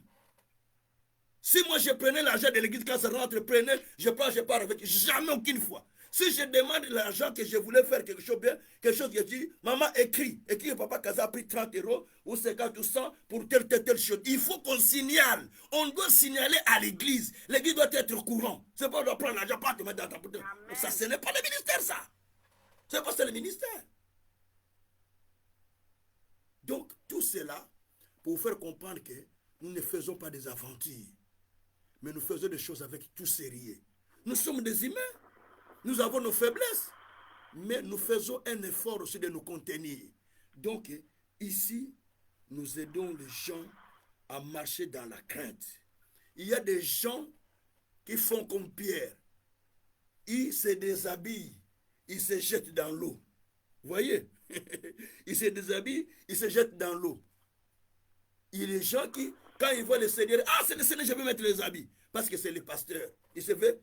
Moi-même, j'étais comme ça, non? J'ai fumé la cigarette. J'ai fumé la cigarette. Un jour, en route, le pasteur est en train d'arriver. Ah! Le pasteur arrive. J'ai mis la cigarette. En face, comme ça. J'ai mis la cigarette dans ma poche. Le pasteur savait que j'avais la cigarette. Il m'a salué, j'avais la main dans la poche. Je n'ai même pas impoli. C'est impoli là. Je mets là, je donne le pasteur dit, mais comment tu peux me saluer comme ça? Il dit, hey, papa. Il dit, hey, papa, Cassin, tu me salues comme ça? Il dit, hey, papa, hey. Et j'ai commencé à sentir, papa, je me brûle. Il dit, ah, tu filmes? Oui, il dit, papa, j'ai sorti la cigarette qui commençait à me brûler. Il me dit, ah, j'ai dit, papa, pardon, priez pour moi. Il dit, non, je ne prie pas pour toi, Cassin. Si tu pars là où il y a la voiture qui fume, là, beaucoup de fumée, tu mets ta bouche derrière le tuyau d'échappement, on accélère pour que tu avances, tu vas accepter. Si tu vas accepter, ah, c'est bon. Mais si tu ne vas pas accepter, donc j'ai dit non, papa, je ne peux pas accepter. Il dit, c'est comme ça, il faut prendre la décision de ne plus fumer. C'est une décision que tu vas prendre et ça va partir. Ce n'est pas la prière qu'on va faire pour toi. C'est ça qu'il m'avait dit. Je suis rentré à la maison, j'ai pleuré ce jour-là. Quand je prends la cigarette, je vais mettre dans ma bouche, je sens les vomis. Mais je n'ai pas réussi. J'ai fumé. Deuxième jour, troisième jour, je décide. Je fume. J'étais même en plein jeûne quand on fait des jeûnes là. Dès qu'il y a un moment de repos, je pars fumer. Mais quand j'ai décidé, j'ai tout abandonné. Tu as besoin de décider. Tu as besoin de décider dans ce moment ici. Tu dois décider pour abandonner tout afin de servir le Seigneur. Tu dois abandonner tout. Tu dois abandonner tout pour servir le Seigneur. Tant que tu n'abandonnes pas, tu ne peux pas servir le Seigneur dans les frères. Si tu es venu auprès de nous, c'est pour t'aider à changer. C'est pourquoi inscrivez-vous à la formation. Ça va commencer le 9 mai. C'est en ligne à partir de chez toi. Tu le suis. La maman que vous entendez qui dit Amen, là, il n'est pas ici en Belgique. Il est en Guinée à Conakry là, que vous l'entendez là. Mais elle suit les cours avec nous. Mais il est en Guinée à Conakry.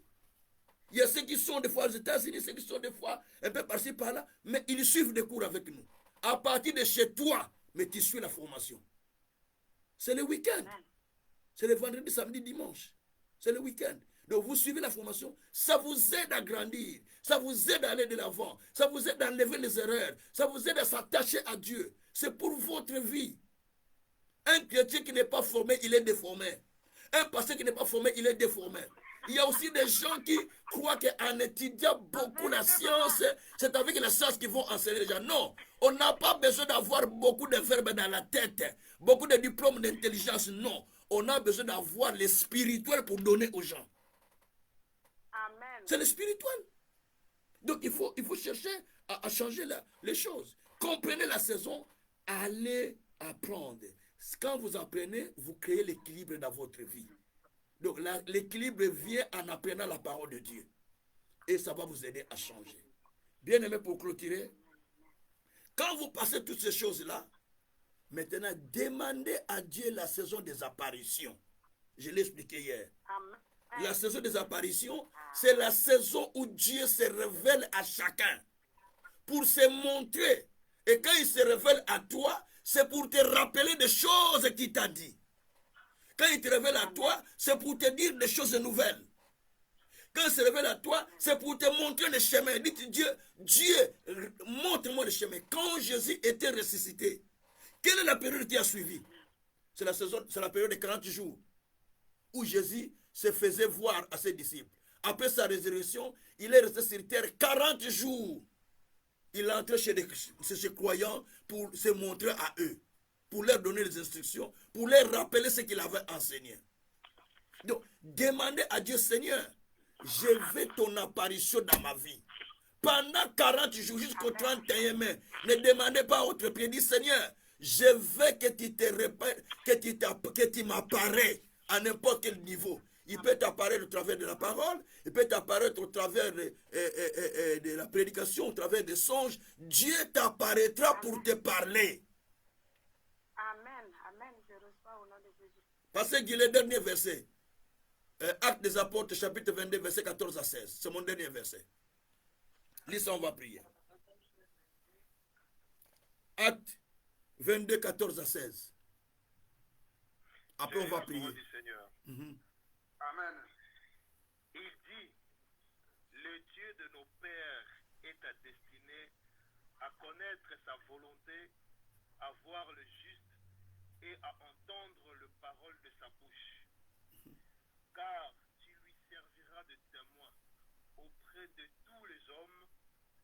choses que tu as vues et entendues. Et maintenant, que tardes-tu? Lève-toi, sois baptisé et lave de tes péchés en invoquant le nom du Seigneur. Gloire soit rendue au Seigneur. Voilà. Donc, Dieu Amen. était apparu à Saul. Il est apparu à Paul pour lui faire connaître sa volonté et pour lui dire des choses qu'il devait entendre au travers des hommes de Dieu, au travers d'Ananias donc. Et il lui dit, à partir de ce que tu vas entendre, tu deviendras mon témoin. À partir de ce que tu entends et que tu as suivi auprès de moi, que tu continues à entendre, je te déclare témoin du Christ. Amen. Amen. Je te déclare témoin du Christ. Amen. Peut-être que tu ne comprends pas. Ça veut dire que si on va chercher Amen. les gens qui ont le témoignage de Dieu, ça Amen. sera Je vous. reçois au nom de Jésus. Si on va chercher les gens qui ont vu le miracle de Dieu, c'est vous qui serez le miracle de Dieu. Si on va chercher les gens qui ont la grandeur de Dieu, c'est vous qui serez la grandeur de Dieu. Si on va chercher les gens qui expérimentent la gloire de Dieu, c'est vous qui allez expérimenter la gloire de Dieu. C'est-à-dire, c'est vous qui deviendrez les témoins de Dieu. Les témoins de choses que Dieu va faire. Écoutez-moi bien. Dieu vous a réservé. Amen. Suivez-moi bien s'il vous plaît. Dieu vous a réservé pour des choses qu'il a préparées pour vous. Je le répète bien. Suivez-moi très bien. Amen. Dieu vous a réservé. J'ai dit, ah là là là là, Shakarabaruke. Amen. Santaria Amen. Boreke Shakaraba. Amen. Dieu vous, Lakroboko Sakaria, Makaria. Dieu vous a réservé.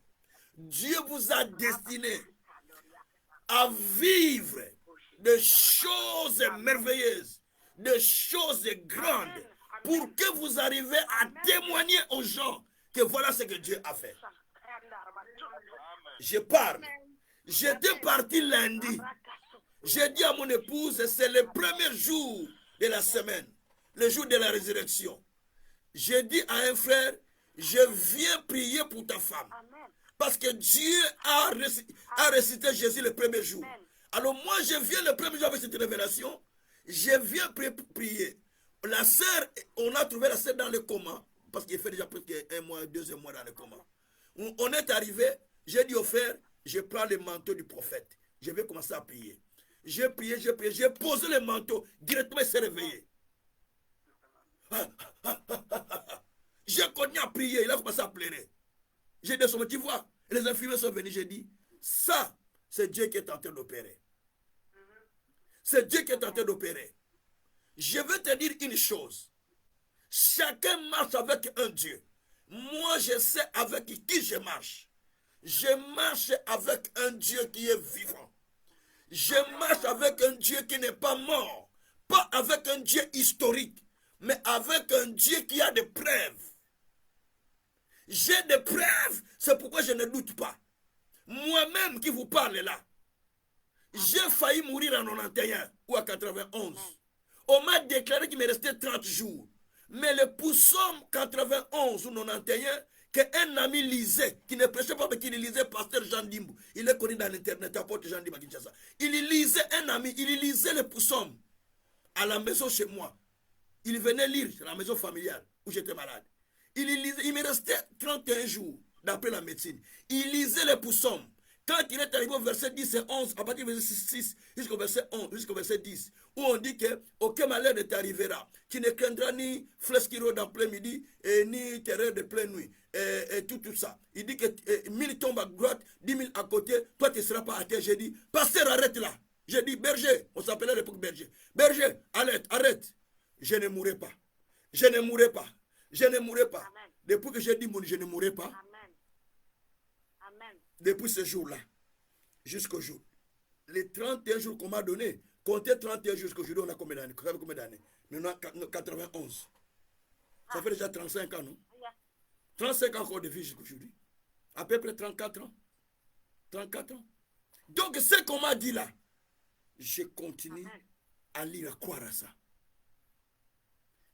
dans l'ancien ministère, un frère qui suivait aussi les cours comme vous, qui suivait les enseignements comme vous, qui était protocole de notre église, qui était amené par son ami qui est aujourd'hui pasteur aussi, pasteur Philo, mais qui était à l'époque frère.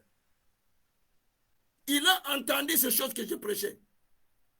Il est allé une maman qui était fourdoyée, qui est morte, maman Hélène, déclarée cliniquement morte. Quand elle arrive, les gens sont en train de plaider, elle dit, attention, je vais prier. Les gens disent, mais qu'est-ce qu'il va prier, pourquoi? Il a commencé à prier, il dit, Seigneur, si toi tu étais là, il dit, si papa Kazé était ici, cette maman Hélène ne fallait pas mourir. Tu vois la foi qu'il avait. Si papa Kazé était là, maman Hélène ne serait pas morte. Et il a commencé à confesser la foi lui-même. Et il a commencé à prier. Papa, il a ordonné, maman Hélène est revenue à la vie. Vous voyez un peu ça? C'est la foi. Parce qu'il a vu cette foi en moi, que je suis allé prier pour quelqu'un qui est réveillé. Lui aussi dit, moi aussi je vais le faire. Tu peux faire des choses comme le Seigneur Jésus-Christ. Tu peux faire au-delà de ce que le Seigneur Jésus-Christ te fait.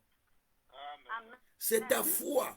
Il faut développer la foi de la grandeur, la foi des miracles, la foi des signes. C'est en écoutant que la foi peut changer.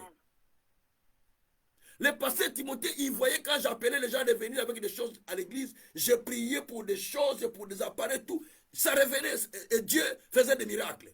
Il est allé dans son quartier, pasteur Timothée, aujourd'hui là en Angola. Il est allé dans son quartier, il a appelé les gens à venir avec tout ce qui est en panne, des ventilateurs, tout ça. Il a prié tout et avait repris vie, tout avait repris vie. C'est mon affaire spirituelle, parce qu'il a suivi. On suit ce que le Père fait pour que tu aies les mêmes résultats comme lui. Comme a fait Élisée. Il a frappé le manteau comme Élie et il a eu les mêmes résultats. Donc après que vous avez suivi toutes ces choses, je ne vois pas comment vous allez échouer. Après que vous avez suivi ces choses, je ne vois pas comment les diables peuvent vous dominer encore. Après que vous suivez toutes ces choses, je ne vois pas comment vous ne pouvez pas créer l'impact au milieu de vous. Donc vous devez créer l'impact partout où vous passez. Vous devez créer l'influence partout où vous êtes. Vous devez créer la puissance partout où vous êtes. Il faut que les gens comprennent que ces gens ici, non, ils ont un Dieu vivant. Bien-aimé, Dieu est vivant. Ici, dans ce pays où nous sommes ici, je sais pas, en 2005-2006, une des sœurs qui est avec vous là, le fils de sa grande sœur, on a prié pour lui. Il était déclaré cliniquement mort ici, en Europe. On a prié avec le pasteur l'un de moi et Philo. L'enfant est revenu à la vie. La sœur est avec vous là, en suivant les cours. Voyez, tout ça pour vous montrer que vous avez besoin d'appliquer la foi. La foi, c'est la seule chose qui peut changer votre vie. Nous voulons prier le Seigneur. Alléluia.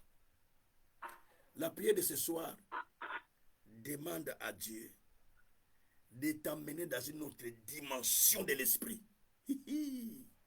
Parce que quand les apôtres, Jésus était ressuscité avec eux, il les a dit, ne sortez pas de la ville.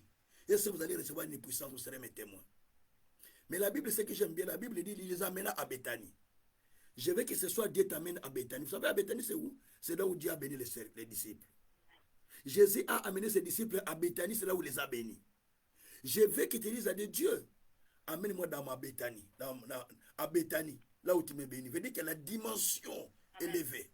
Il les a séparés de tout le monde. Il les a amenés à Béthanie, à la montagne. Donc, je prie Dieu ce soir qu'il t'amène à ta Béthanie, à la montagne, à la dimension où Dieu va changer ton histoire. Ça sera toi-même avec Dieu, pas avec moi. Je vais balancer un peu de la musique, nous prions, mais toi tu dis à Dieu, amène-moi là où je dois être. Amène-moi là où je dois être, Seigneur.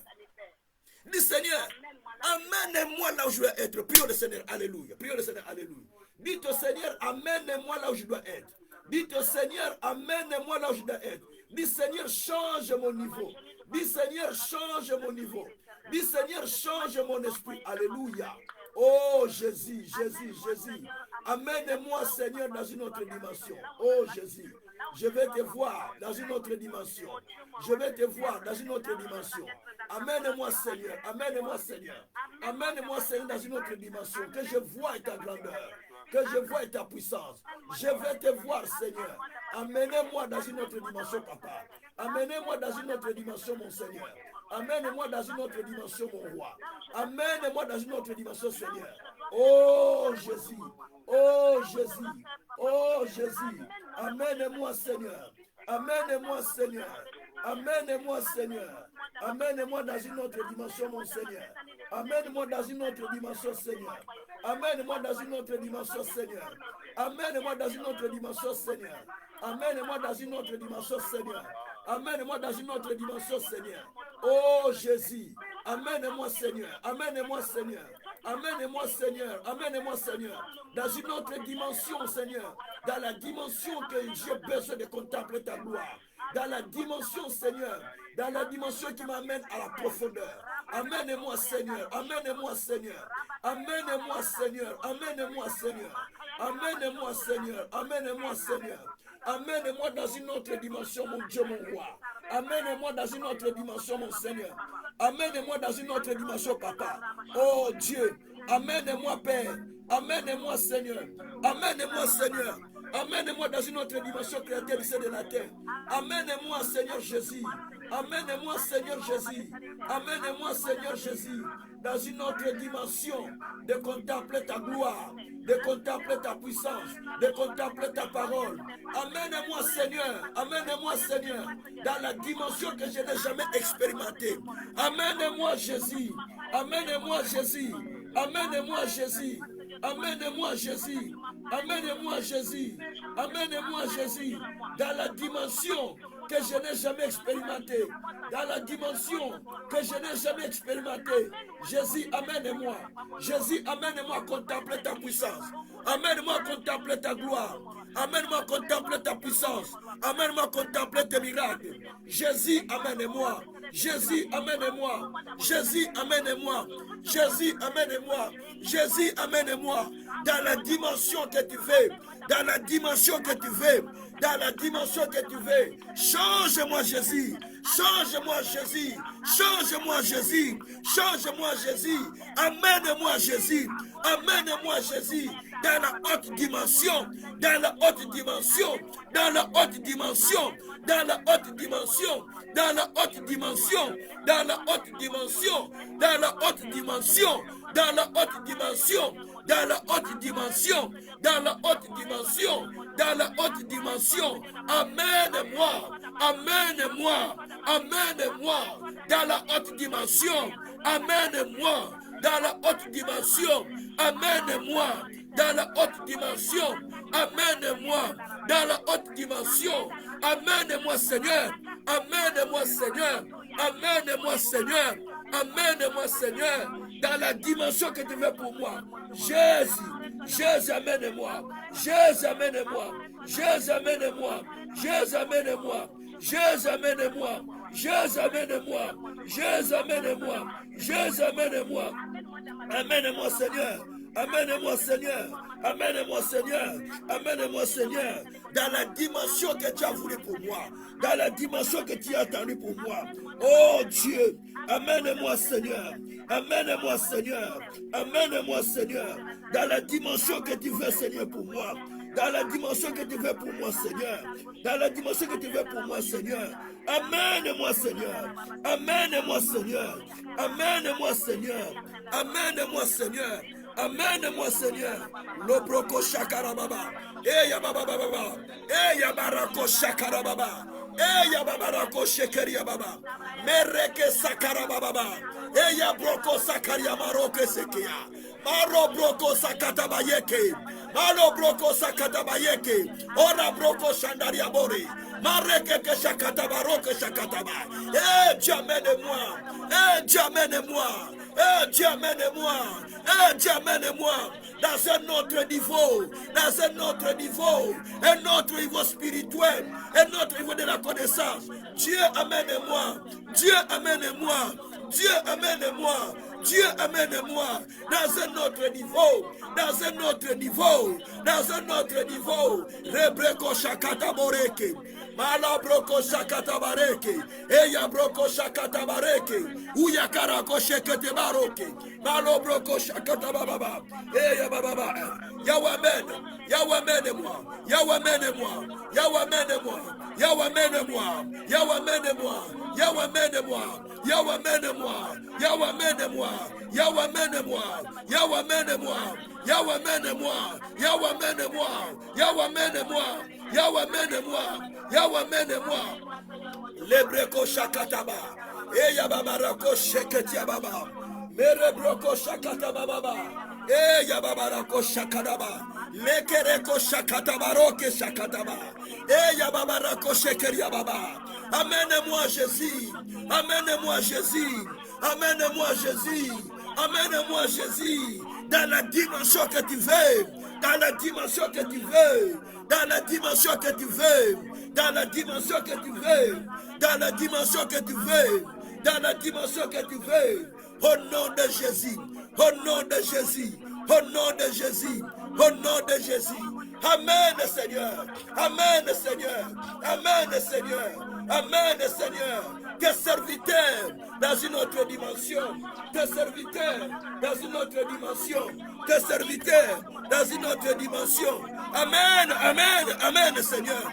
Amen, amen tes serviteurs. Amen, amen tes serviteurs. À notre Béthanie. Amène-moi Béthanie. Amène-moi Béthanie Seigneur.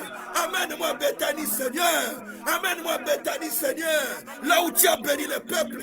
Là où tu as béni les disciples. Amène-moi Seigneur. À la dimension de Béthanie. Où tu as béni le peuple. À la dimension de Béthanie. Où tu as béni les serviteurs. Où tu as béni ton peuple. Où tu as béni les disciples. Amène-moi Seigneur. Amène-moi Seigneur. Lobroko shakata baba. Lebreko shakata baba. Eya baba rako sheteria baba. Lebreko shatara baba. Robroko shatara baba baba. Lebreko shitara baba. Robroko shitara baba baba. Eya baba baba. Eya baba baba. Eya baba baba. Eya baba baba. Robroko shatara baba. Rebreko shitara baba. Rebreko shitara baba. Merci mon Dieu, mon roi. Merci mon Seigneur. Merci mon véritable Dieu. Merci le Tout-Puissant. Merebreko shitara baba. Rigreko shakaria baba. Alléluia. Alléluia. Alléluia. Alléluia. Alléluia. Sheketi yaboko sakataba neki. Eya broko sokoria baba. Mesanderia karako shekeria baba. Marobroko sokoria baba roko tekeria baba. Au nom de Jésus. Au nom de Jésus. Au nom de Jésus. Au nom de Jésus. Merci mon Dieu, mon roi. Merci mon Seigneur. Alléluia. Alléluia. Alléluia. Alléluia. Alléluia. Shekoria bako sekeria. Mete koria baba roko shitaria baba. Alléluia. Alléluia. Merci Jésus. Merci Jésus. Merci Jésus. Merci Jésus. Merci Jésus. Malakoroko shitara baba. Merci Seigneur. Parce que tu m'amènes dans d'autres dimensions. Alléluia. Alléluia. Alléluia Seigneur. Alléluia Seigneur. Meroko shikra baba. Mereke sakarabo. Esabra kotoko sakaraba. Likereko sekeria broko sekeria baba. Malobroko shekeria baba. Robroko shitara baba. Eya baba rako shitara baba. Meregreke sakaraba roke sakaraba. Merebreko shikaria baba. Alléluia. Alléluia. Alléluia. Merci Seigneur pour ce que tu as accompli. Au nom de Jésus. Au nom de Jésus. Au nom de Jésus. Alléluia.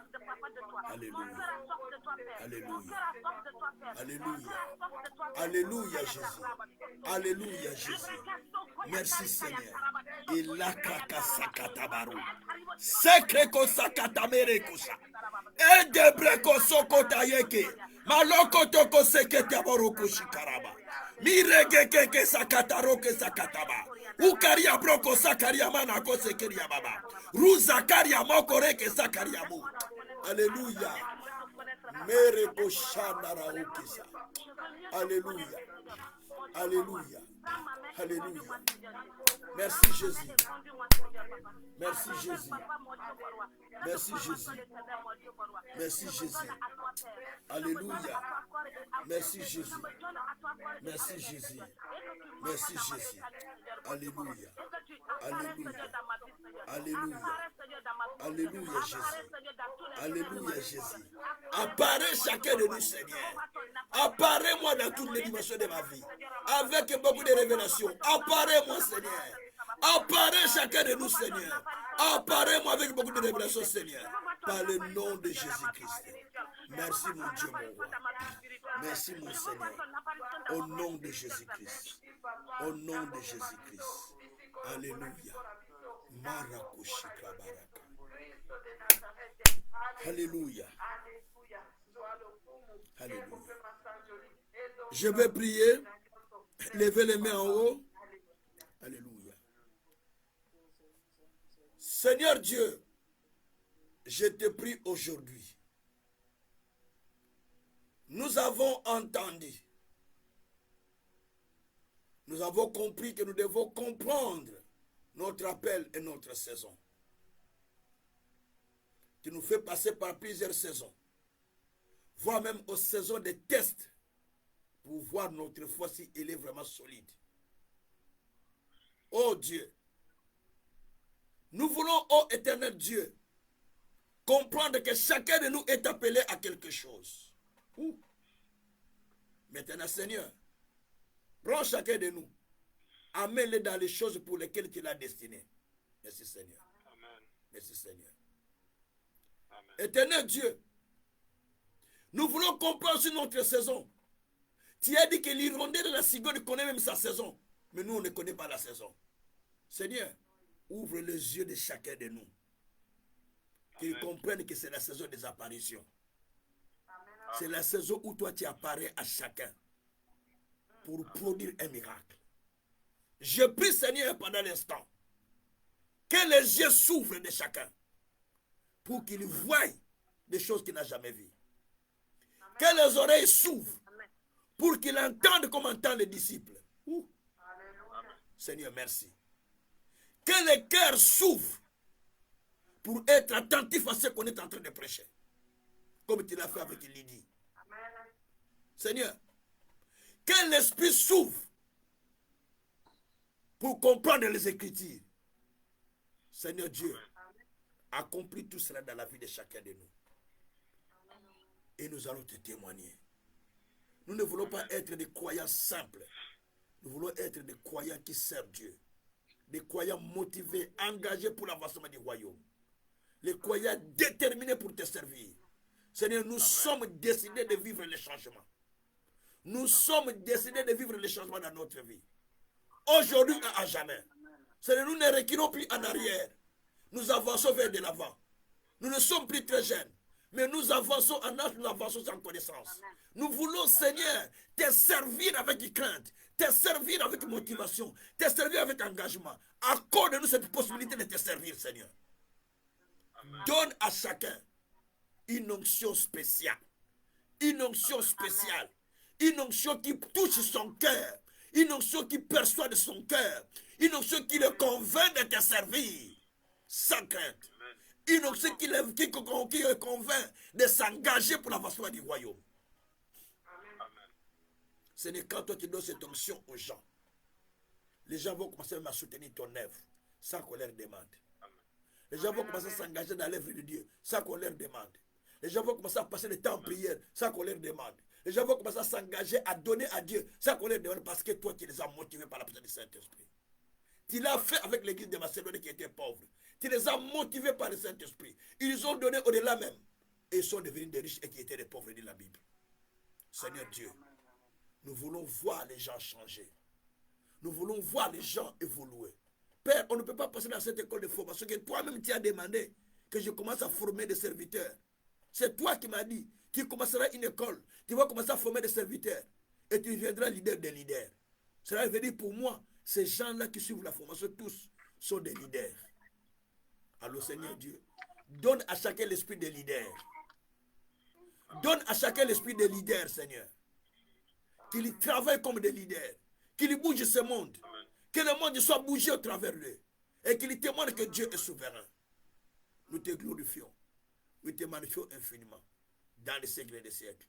Au nom puissant de Jésus, nous avons ainsi prié, nous disons Amen. Nous acclamons Jésus tous ensemble. Acclamons Jésus parce qu'il mérite nos acclamations. Il mérite nos acclamations. Acclamez Jésus, il aime qu'on acclame, il aime qu'on acclame, il aime qu'on acclame. Acclamez Jésus, il aime qu'on acclame, il aime qu'on acclame. Merci Seigneur, au nom de Jésus-Christ. Gloire au Seigneur. Gloire au Seigneur. Alors bien-aimés, demain, nous n'aurons pas cours par la simple raison que nous préparons la journée de jeudi, c'est comme c'est férié. Nous allons faire la prière sur rue Saint-Denis 112. Et les étudiants et les croyants qui me suivent, rendez-vous rue Saint-Denis 112, la commune de Forêt, à côté vraiment de l'usine de Forêt, là, tout près, vraiment tout près. Donc il y a un arrêt qu'on appelle l'arrêt Beverder, je crois. L'arrêt c'est quoi? C'est Beverder, je crois. Bérover ou Beverder, un nom comme ça en flamand. Ça commence par B. Il y a un arrêt, quand vous prenez le bus 50 à la gare du Midi, vous descendez dans cet arrêt-là, Beverder. C'est juste en face, là, il y a les bâtiments qui est là. Donc, les bâtiments là, est à l'intérieur. Là, il y a des sociétés à l'intérieur. C'est là où il y a l'église des pasteurs d'Ave, des prophètes d'Ave. Il a cédé sa salle pour que nous puissions faire cette activité là-bas. Normalement, nous allons monter pour chercher les miracles et l'appui de Dieu. Nous allons commencer là-bas. À 11h, nous serons déjà là en train de prier. Les gens vont commencer à me rejoindre là-bas. Faites ce que vous voulez. Mais moi, je serai là à 11h déjà en train de prier. Donc, je n'aurai pas de retard. J'ai déjà décidé. Je vais respecter parce que Élie est monté 7h. Moi, je vais être là à 7h, à 11h. Commencer à prier jusqu'à ce que vous veniez. Et à 16h, nous commençons la collation. Donc, on va faire d'abord une prière de chaleur à partir de 15h. Une prière chaude à partir de 15h. Prière puissante. 15h, prière puissante. À 16h, on commence à faire la collation. On fait des diplômes. On prie pour les gens aussi. Et quand on va finir, on va prier, on va clôturer. Et puis, chacun va retourner chez lui. Si vous voulez nous offrir à boire, vous voulez nous offrir des sandwichs, ça sera aussi une bonne chose parce qu'on va rester là en prière toute la journée jusqu'au soir. Ça sera une bénédiction pour vous si vous nous amenez ça. Que Dieu vous bénisse grandement. Si vous savez faire des beignets, amenez-nous même des beignets ou amenez-nous des sandwichs. Ça sera une bénédiction pour vous. Amenez-nous des jus pour certaines personnes qui peuvent prendre des jus de l'eau, comme nous serons la plupart en prière du matin jusqu'au soir. Que Dieu vous bénisse grandement, grandement. Donc, n'oubliez pas de m'envoyer votre nom correctement tel qu'il est écrit dans mon WhatsApp pour qu'on mette dans des diplômes. Écrivez-moi votre nom tel qu'il est écrit dans votre carte et à côté, mettez votre parenthèse, votre nom avec lequel on vous connaît, pour comme je sais que ça c'est un tel. Donc ça vous envoyez et on va mettre ces noms-là dans vos diplômes qui seront déjà faits. Et puis, n'oubliez pas ceux qui n'ont pas encore payé l'argent pour les impressions des diplômes, de pouvoir payer, parce qu'on envoie ça chez la femme de l'ami qui le fait. Et puis, on va finir le reste. Bon, que Dieu vraiment vous bénisse grandement, grandement. Vous tous qui avez l'habitude de nous suivre surtout. Donc, nous vous bénissions et nous continuerons à vous bénir.